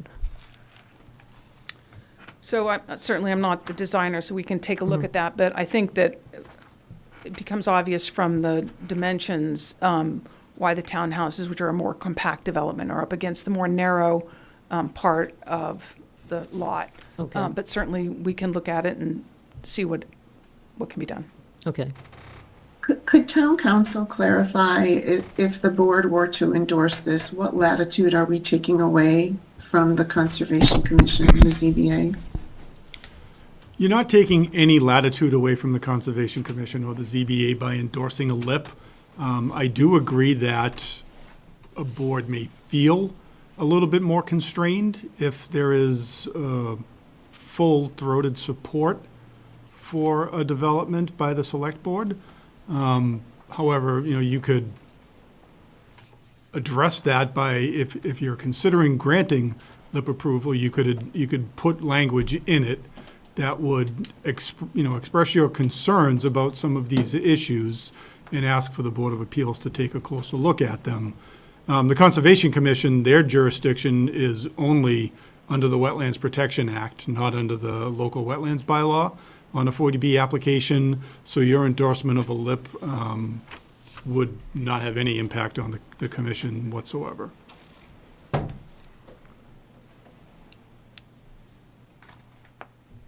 Okay, so do we have any thoughts about how we want to move forward with this? Erin, any thoughts? I am happy to make a decision tonight if everybody wants, or to extend it if people want to think about it. Any thoughts? Well, excuse me. What more are we going to receive in the meantime as far as more information? I mean, there's a lot of items, has been discussed that are lacking, or however you want to put it. So are we going to expect another package if we keep the public hearing open, or? I think that's what we heard, that we would get another package if we kept it open. But again, you know. Well, so it appears to me so far that, you know, if we were going to get a concerted package that really cleans up a lot of these items, I think I would be in favor of waiting to see what they propose, but I also don't want to waste a lot of time on anybody. So, you know, I mean, for instance, the wetlands, you know, yes, there's a letter from an engineer that says that generally it seems to be in compliance with where the wetlands are, but we don't know that, you know. It's an old wetlands mapping, and an engineer went out and just said, yep, looks close, but you know, there's no certification process, and the mapping has to be redone again anyway, you know what I mean? So, you know, per Mr. Luna's comments, you know, there's just a lot left to be unsaid. So I'm willing to, you know, go on and keep the public hearing open in an effort to see if there is something much better that comes. But if it's the same type of situation, then I'd be, you know, ready to go tonight. Okay. Take a vote. Again, to your point, I feel like the applicant just kind of provided some feedback on the things that we asked Yeah, I for. don't And think most there of was the a real feedback serious- was that it's not, that there isn't an answer at this time. So I don't know that a lot of that we'll get a solid answer on next time anyways, it kind of sounds like. Well, George, any comments? Well, I'm in favor of postponing it if they can come back and with the answers that, you know, to answer the questions that, you know, that we received tonight. Okay. know? All right. What about you, Virginia? I agree with what Pat Maloney said. So, you know, I'm willing to give it another shot, but, you know, I don't, you know, I'll be disappointed if it comes back in a period of time, whereas, you know, there's no real money spent, and it's just, you know, okay, what's the next best approach to get this approved? So, so I'm willing to extend it and keep the public hearing open and not make a decision tonight, if that benefits the applicant. Okay, do you have thoughts on that? I do.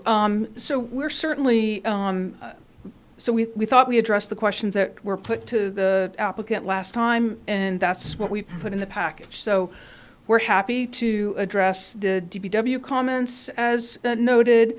The design issues related, you know, I don't know that we'll be able to be successful on the design issues, but we'll take a look at it and show you that we took a look at it. The issues related to the wetlands line, I want to be fair on that. We will delineate it when we have to apply to the Conservation Commission. So I don't think in the next 2 weeks or 3 weeks, we're going to go out and do a whole new delineation. As Tim indicated, the flags were put up before, and then we had the wetland scientist go out and confirm those flags. And she did indicate in her letter that there would be some minor changes, but nothing that would impact what is being proposed. So I just want to be fair, given your comments, that if the board thinks or wants an actually firm wetland delineated line that can be confirmed, that's not going to happen till we start to apply to the ZBA. However, some of the comments by the resident related to the requirements of the conservation restriction and the National Heritage permit, we can address some of those issues. And I think those are related to the density of the site by the member that's not present, and have that more refined. So we can certainly do those things. The only thing I think that we can't do is we're not going to go back out and redelineate the wetlands in the next 3 weeks. Okay, and I guess what I would say is, you know, we do have a meeting on July 15th, and then our next one after that is August 5th, I believe. I would not expect that we would continue this to July 15th because, as I said, I would hope that whatever you come up with, we can then submit to all our department heads to get another review of what has happened, what's changed, and what's still outstanding as far as they're concerned. And I wouldn't want them to rush, to do that. I don't imagine that you would have anything to us in less than 2 weeks. I'd like to give them at least 2 weeks on top of that to be able to do that. Okay. So and- if we were to continue, I would say is August 5th, is that right, Paul? Yes, August 5th and the 9th. So that would be where we would continue to, so I guess I'll kind of leave it up to you. If you're okay with us continuing it to then, otherwise we could take a vote tonight. No, I think that would be fine.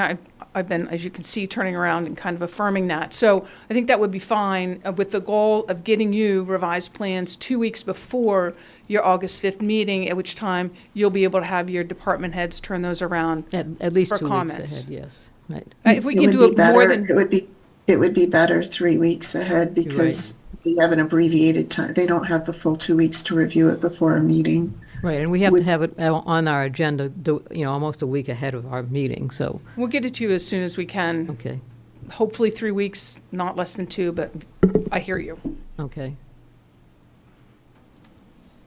All right, anything else? Continue. Okay, that works. Okay. So we'll have a motion. I'll make a motion to continue the public hearing for the local initiative project, proposed affordable housing project pursuant to Mass General Law, Chapter 40B for 23 units at 243 River Neck Road until August 5th, 2024. Second. Okay, we have a motion and a second. Virginia? Aye. George? Aye. Pat? Aye. Aye. And I'm an aye, so we'll. Thank you we'll very see much. then. Thank you. Thank you. You can go. Rather not, because if we take a quick recess, it All right. never ends. Okay. All right, we'll take a 3-minute recess. It's 7:25. Be back up by 7:28.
Apparently not. Okay, so we are back. Next item on our agenda is, here's a discussion regarding the proposed Chapter 40B Affordable Housing Project Residences on Riverneck at 199 and 201 Riverneck Road. So the way this is going to go is we've done this several times before. This is not a public hearing, but it is an opportunity for this board to get comments from various parties in preparation for presenting a letter to the Mass Housing Partnership before they then issue their project eligibility letter to the applicant, who then applies to the ZBA.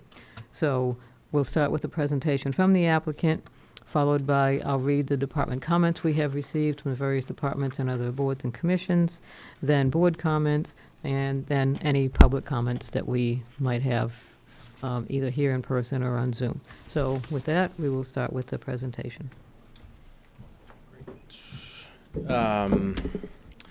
Select Board, my name is Ben Maslank. I'm here representing the Davis Companies. We submitted the Pell application on May 14th. So I'm just here to give an overview and answer any questions that you have. If you want to jump to the next one. So just site location, I'm sure you're well aware of this site. We're just south of 495, just west of Route 3. The access is off of Riverneck Road, and from Route 3, you're going along Route 129 to access Riverneck Road. We own 4 parcels in this area. This application is only concerning the 2 office buildings at 199 and 201. So just wanted to clarify that for the board. So existing conditions, as I mentioned, there's 2 office buildings on site. 199 is on the east. It was built in the mid-'80s by John Corcoran. And then the west building is 201 Riverneck. That was built in, I think, 1998. That was home of Mercury Computers for a long time until they vacated in 2017. So these buildings have been vacant since 2017. We purchased the site in 21 and went through a permitting effort to try and redevelop the site, and ended up withdrawing that application a little over a year ago. Yeah, I think, we're here to talk about the Pell application. So the redevelopment of the site would involve demolishing those buildings and building the residential development. I'm going to go to the next one. Just some surrounding context. And I'm pulling all these materials from the Pell application, so you should have it. This is just pointing out it's in an industrial zoned area, but it is surrounded by residential. And it's accessed along Residential Road, or the Residential Riverneck Road. So it does feel largely like a residential area despite being in the industrial district.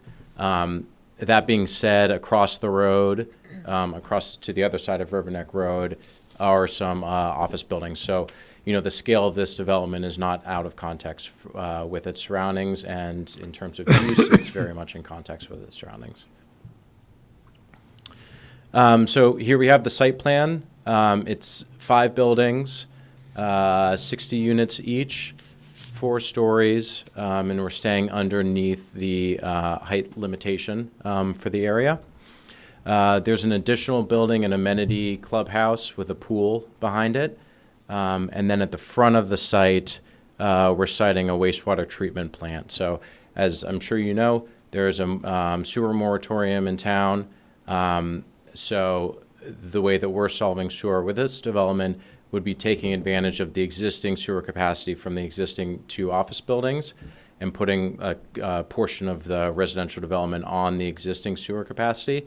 And then we would install a new wastewater treatment plant below ground at the front of the site, which is kind of triangulated in relation to the wetlands that surround the area. So we're staying as far away as possible from any wetlands and the town well to the east. Just a few other things on the residential buildings. As I said, 300 units, 25% affordable at 80% AMI. It's a mix of studios, 1 bedrooms, 2 bedrooms, and 3 bedrooms. And then just one other thing I forgot to mention, there's 10 detached garages that provide additional parking or storage for the units. Stormwater was, we were advantaged coming into this because we spent a lot of time on stormwater during the previous permitting effort. I know that the existing office buildings dump, basically it's all impervious across the buildings and parking area, and basically all of that goes into the wetlands.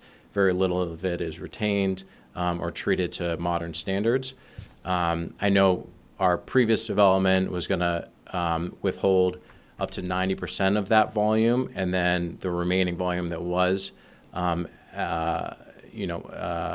pushed out into the wetlands would be much cleaner than what is today.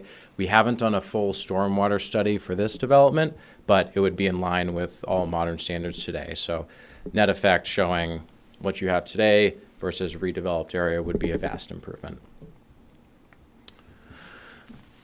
Setbacks and buffers, there is the 40-foot side yard setback that we're respecting. There is the town well to the west that I mentioned before. That creates kind of this curved area that many of you saw when we did the site walk a few weeks ago. The existing development respects that, and we would respect that as well. We're not encroaching any further on that. There is a 100-foot residential setback. Clark Avenue is just to the kind of southwest side, and there are some houses along Clark Avenue that kind of poke up into our site.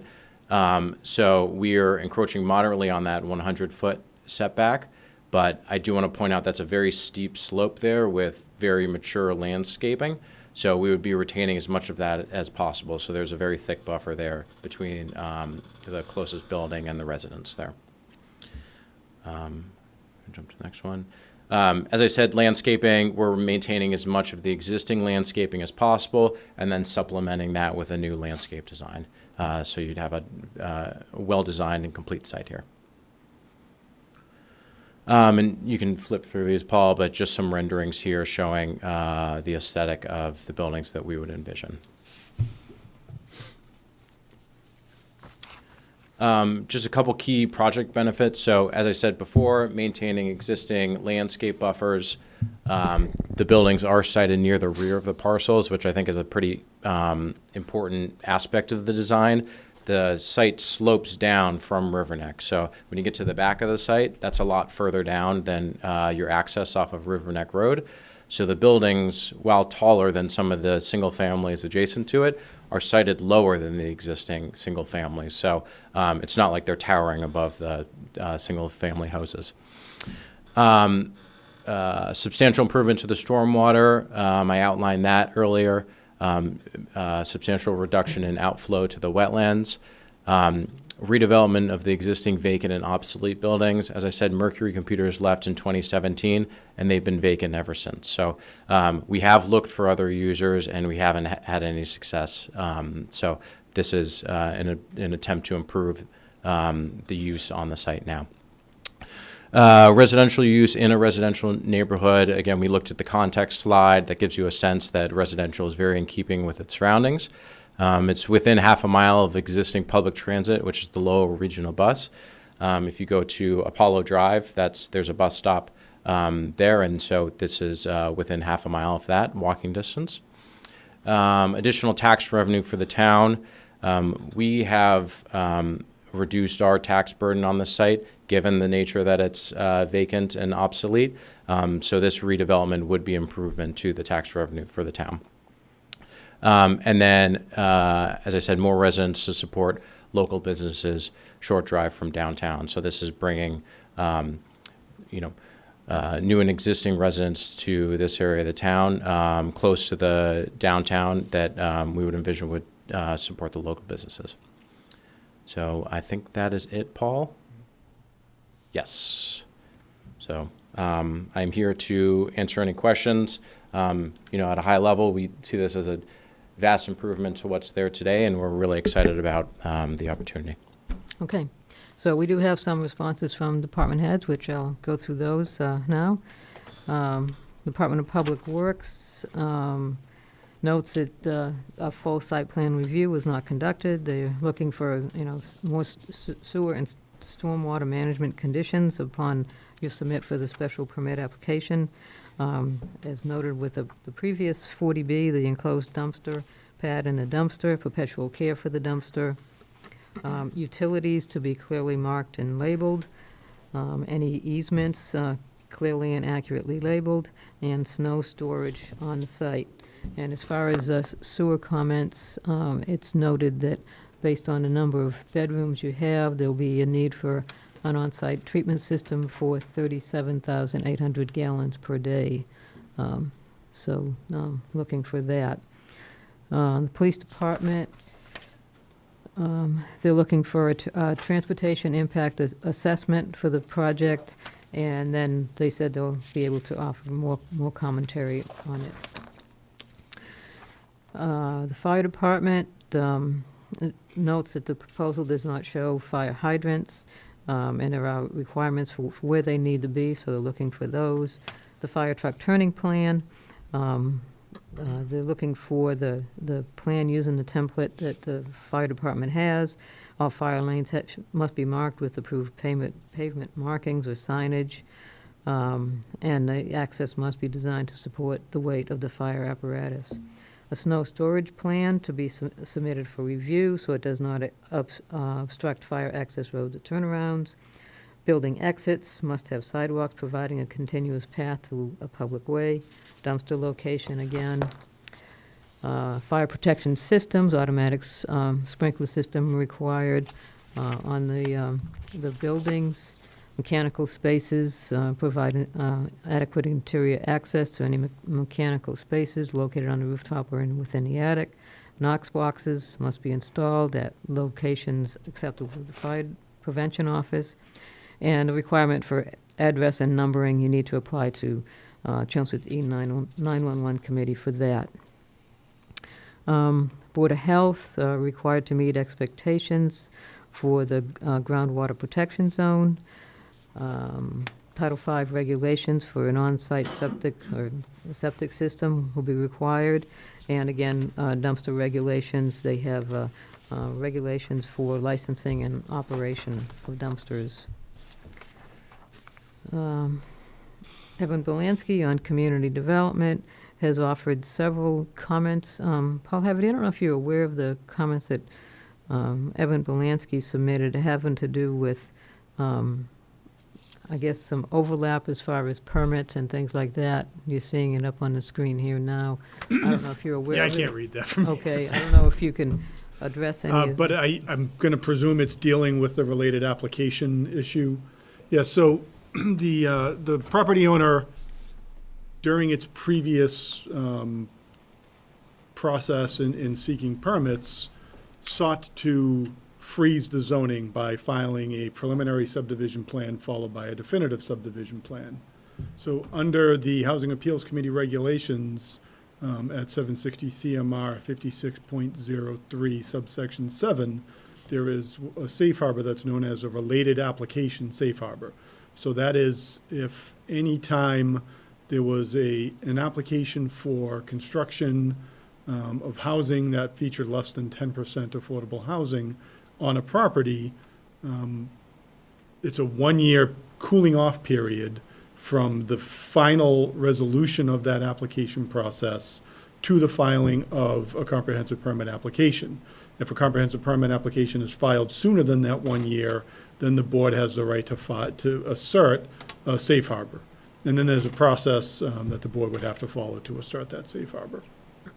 So I do think that's something you're going to want to note in your response letter to the subsidizing agency, and I can Okay. give you some language for that. Okay, all right, thank you. And I'm sure you're aware of Yeah, these. for a number of reasons, we don't believe it would constitute a related project.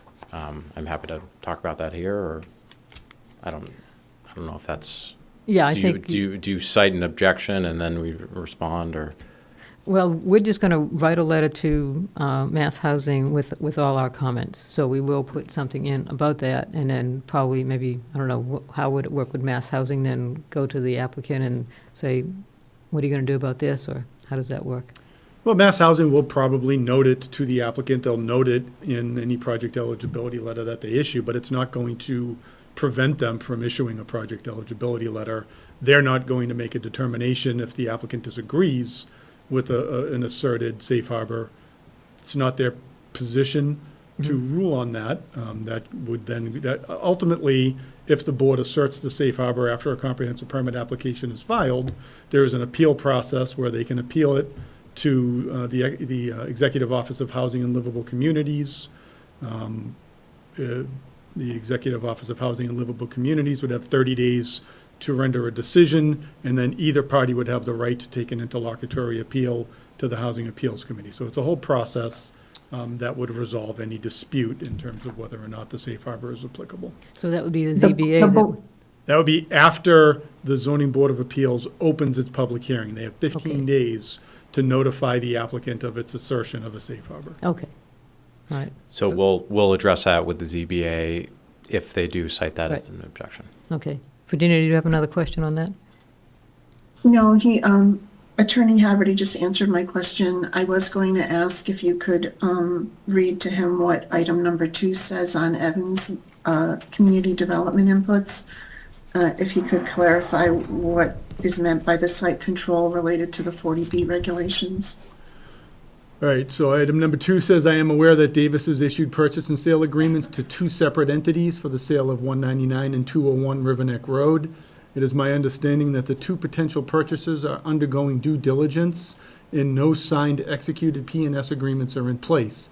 This information is directly related to site control as defined in the 40B regulations. So again, that is an issue that can be brought up in a response letter to the subsidizing agency. Ultimately, the subsidizing agency has exclusive jurisdiction to determine whether sufficient site control is present. And that is one of the findings that they are required to make, along with the issuance of a project eligibility letter. So that will be resolved as part of that process.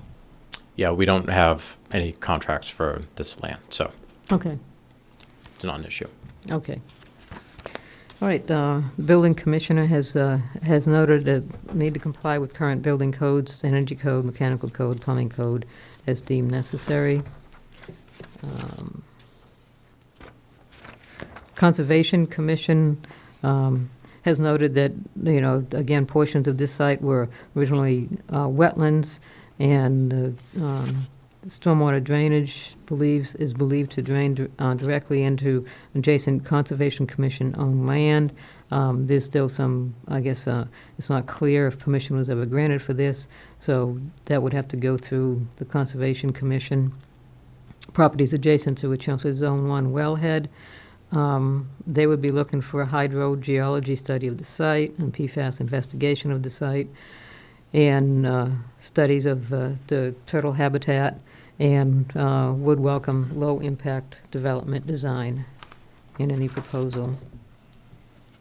Okay, so that is the extent of the department comments. Does the board, anyone on the board have any comments? Virginia, did you have any that you wanted to bring up first?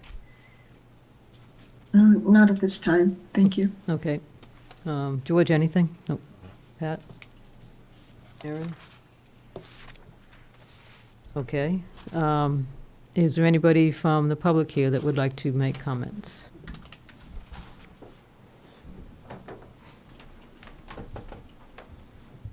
Chris LaValle, Precinct 10, Town Meeting Rep again. The one question I do have for you is it's unclear from the agenda if this is being presented as a LIP or, No. Okay, it's not. Okay, It would be a public hearing if it were a LIP. okay, thank you. That clears up. Right, yeah, that's what I mean. Well, if it were a LIP, it'd be a public hearing. Did I say that Okay. wrong? So I have a couple comments, some based on the presentation tonight and some just in general. The applicant said that this is not out of context of the area because the residences on Riverneck are residents, and even though it's an industrial area, and there are office buildings across Riverneck as well. However, it is out of context because all of the residents or most of the residents that are on Riverneck are single-family homes, not apartment buildings, and there are some small businesses. But also, the buildings across River Neck are only accessible, or the office buildings across River Neck are only accessible via Apollo Drive. They are not accessible via River Neck. So while they abut River Neck, they're not accessible at all except through that fire lane. He also mentioned that there's a bus stop within walking distance on Apollo Drive. The only way you can walk to that bus stop in short order is through private property. You have to go down River Neck, around, and go Apollo Drive. So it's not really within walking distance. Also, most of the department letters contain no objections because there wasn't enough information to object to. As the police letter mentioned, there's no traffic impact study. I would ask that when there is one, that it also takes into account the other proposed project on River Neck. The fire department and DPW couldn't really comment because there are no plans. The two comments from letters, the Concom and the community development, they did have significant concerns with this project, as do the planning board members. Some good points are in the plan, but there are a lot of questions and issues. One of which is the very boxy form of the buildings, something that's not at all in character of that neighborhood, again. And the other project, as we heard tonight, met with the residents. The applicant on this project seems to be sticking with the pattern of not meeting with residents. After the last project they proposed to the planning board, it was quite clear that they should be meeting with residents on a regular basis for anything that they propose next. They have not met with residents. So I'd recommend that if this does go forward, they really do need to meet with residents. This is something that we tried to get them to do last time with very little success because they did not listen. Even though they met with residents, they didn't listen to the residents' concerns. They didn't respond, and they didn't address the concerns that were raised. So I'm very concerned that they're doing the same thing again with this project, proposing it out of the blue, not meeting with residents. And so I have some significant concerns as a town meeting rep for this area. Okay, thank you. Is there anyone else? Is there anyone on Zoom? No one on Zoom. Okay. So we have our comments. Does anybody else on the board have any additional comments, concerns? If not, I'd just like to say that if this goes forward, I agree with the comments that were brought up about the aesthetics of the building and the flat top roofs. That's never really gone over well anywhere in town when someone proposes that. So I would really consider more the aesthetics of the buildings in the town. Okay. So I will put together a letter with all the concerns that we have heard this evening from the departments, from the public, from the board, and that will be submitted by the end of this week to Mass Housing in anticipation of a project eligibility letter being sent to the applicant, who then will apply to the ZBA for a comprehensive permit, at which time all the abutters will be notified officially of that public hearing. So I think that kind of wraps that up for now, unless anybody else has any comments. Okay, thank you.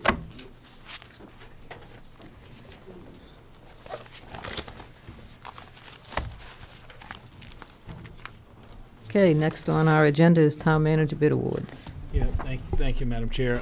Just one item for the board's consideration this evening. That has to do with our towing contract. Our current towing contract, which is administered by the police department for public safety response, is up for renewal as of the end of this month, July 1st. This is a contract that's exempt from Chapter 30B of the Mass General Laws, Uniform Procurement Act. As the board knows, every 3 years, or the board may be aware, every 3 years the contract comes up for renewal. The recommendation here is to, again, extend the contract with our current vendor, Christopher's Towing, for a 3-year period. As noted in Chief Spence's letter, the police department did go out and conduct a full safety inspection of the site. There were no safety violations or concerns out there. And they did a background check as required and as we've done in the past, and there were no significant issues or concerns there. So the chief recommends the renewal.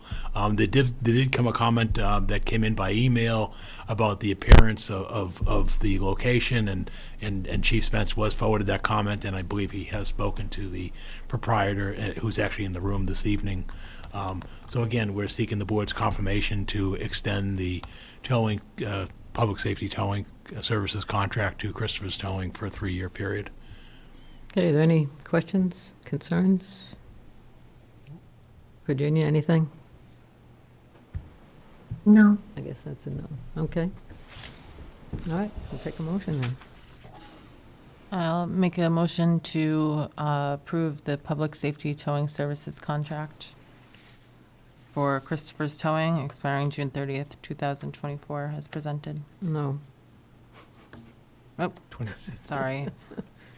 That would be for 3 days. 27. Expiring June 30th, 2027 as presented. Thank you. Second. Okay, we have a motion and a second. Virginia? Aye. George? Aye. Pat? Aye. Aye. And I'm an aye. Okay. Thank you. Thank you. Congratulations, Christopher.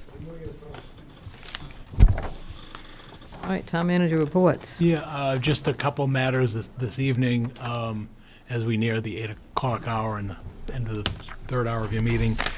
Some good news. At your next meeting, you will receive the results of the bond sale that Finance Director John Souza is conducting on behalf of the town, as is required and customary. We town has received a bond rating from Standard & Poor's for the upcoming issuance of the bond sale. In summary, Standard & Poor's reaffirmed the town's AAA rating, which was first granted a year ago to the community, and the outlook is stable, which is good news. And again, they just note the town's fiscal management and aggressive schedule in terms of paying down our debt and so forth, as well as, to be fair, the growing residential tax base and proximity to the Boston market.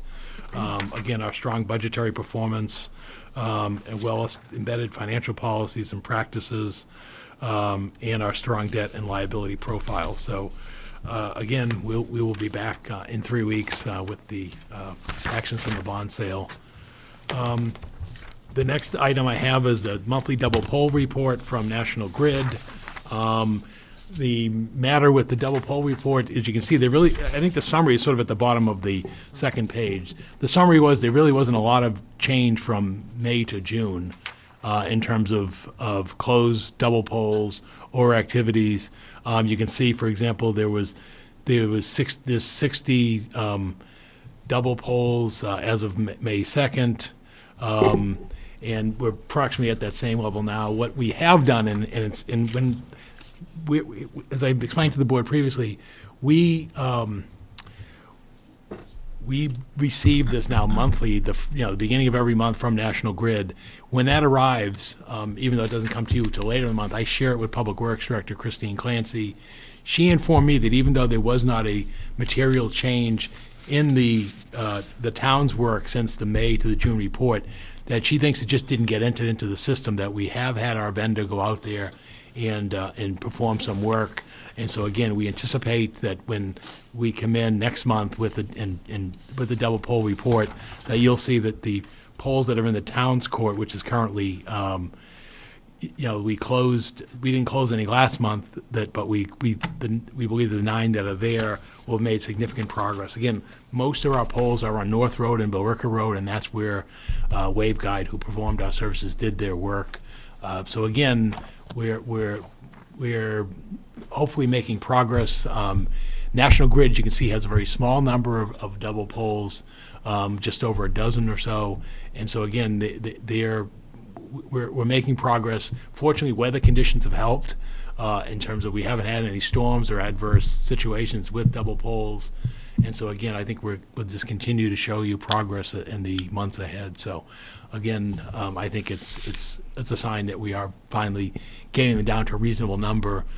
Again, just as the next time we meet, the legislator will have ended its actions, we anticipate, or nearing the end of its actions, but at thus far, we just don't see any traction on enhancement of double pole removal at the State House once again. So we'll hopefully we may get a miracle over the next month, but we're just not seeing any evidence that the legislature is going to tighten the municipal request on double pole removal. But I did see something about, there was something in some bill that was going to allow the municipality to take them down and then build the utility, but how can you do that? yeah, I I mean, mean, that's not practical. No, and that's not going to happen. They're not going to want us up there moving the Right. wires of National Grid and Verizon and so forth. But the idea is it's sanctions, meaning fines.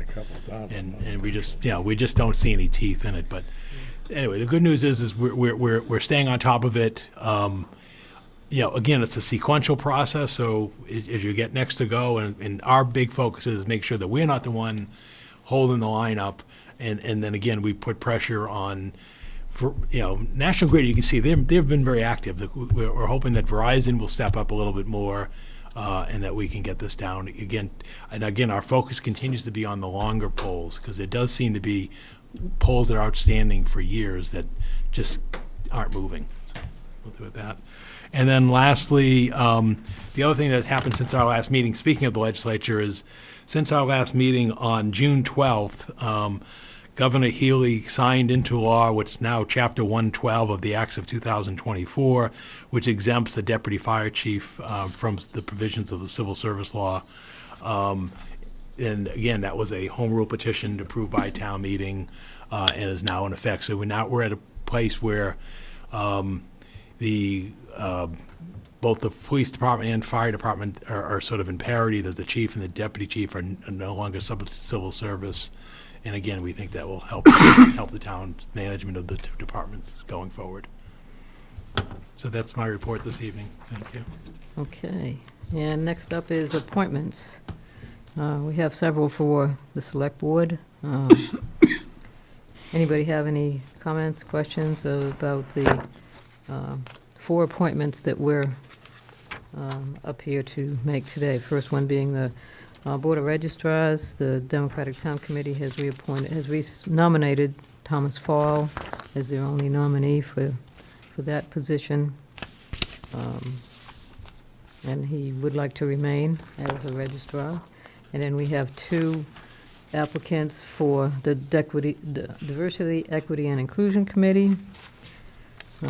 Both seem to have good backgrounds for that committee, and we do have 2 openings there.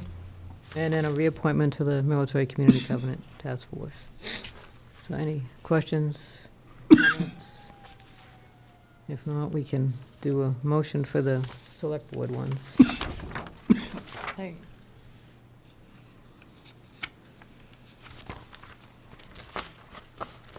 Can we do all of them together?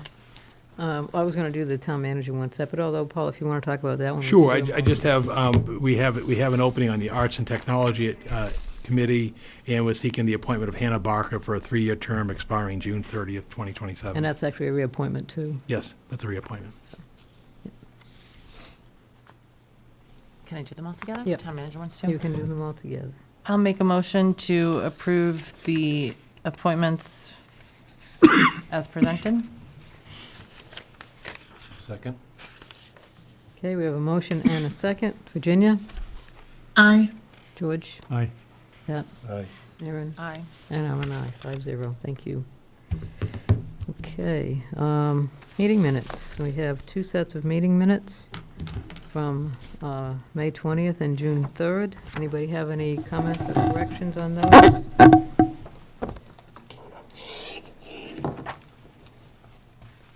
If not, we can do a motion.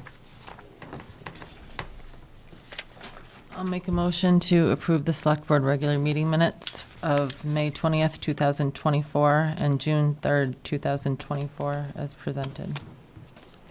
Second? There were a motion and a second. Virginia? Aye. George? Aye. Pat? Aye. Aaron? And I'm an aye, 5-0.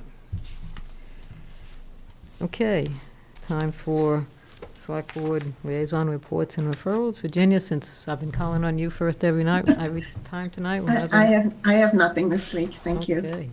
George? Just one, and we mentioned earlier about the Lowell Regional Transit Authority having free rides all the month of July, and I hope that the people in town take advantage of it, and it's something new that they've tried, and if they go on www.lrta.com, there's 2 different routes that go through town, and I think they go about 8 times a day. So it'd be fun, you know, and time saving, I guess. Do they run on Sunday or not? No, They run on Saturday though, right? yes, Saturday, Okay, 6 days. okay. Pat, anything? Just one meeting last week, community preservation, wherein we voted to award $5,000 to the conservation agent for Warren Pole property for wetland resources. And we also approved a $2.6 million request for David Hedison, Chelmsford Housing, to redo the Smith Street facilities. Okay. That will go before town meeting as time goes on for further approvals, but that's what happened at community preservation last week. Okay. Aaron, anything? Okay, I just have a couple of things. Last week, we had a ribbon cutting at Tangerine Organic Salon, that they use all organics-based products for everything they do, and they are located, they're kind of tucked between the Java Room and Bertucci's on Ginger Ale Plaza. It's a very nice location. And I want to thank everybody who came out for the municipal open house that we had a couple of weeks ago. There were some very enthusiastic people that showed up. I don't know if we've gotten any applicants from that, but hopefully we will at some point. And just want to remind everybody that before our next meeting will be the 4th of July parade, so looking forward to seeing everybody out marching in the parade. And with that, I'll take a motion for... Who's buying all the candy for the select board to throw? No. I'll make a motion to adjourn. No. No. Executive Virginia, we're session. gonna, I'll we'll send make a you a motion to link go from the to- Zoom room in 200 when Yeah, we get that's there. fine. We're gonna adjourn to executive session. I'll make a motion to adjourn to executive session to discuss strategy with respect to potential litigation. Do I have to say this? Yes. For Ledge Yes. Road Commercial Trucking, strategy with respect to litigation for Charles Way, and to review the executive session minutes for February 15th, 2024, segment 1 for approval. Second. Okay, we have a motion. Could we amend the motion, please, not to return to open session? Okay. I think we got to vote individually. No, that's okay. And I'll amend the motion not to return to executive session. It's actually, that's Not to actually return to, open session. Open That's session. actually the default, but Yep. yeah, it's good to say it anyway. Okay, and you seconded that? Yes, I did. Okay, Virginia?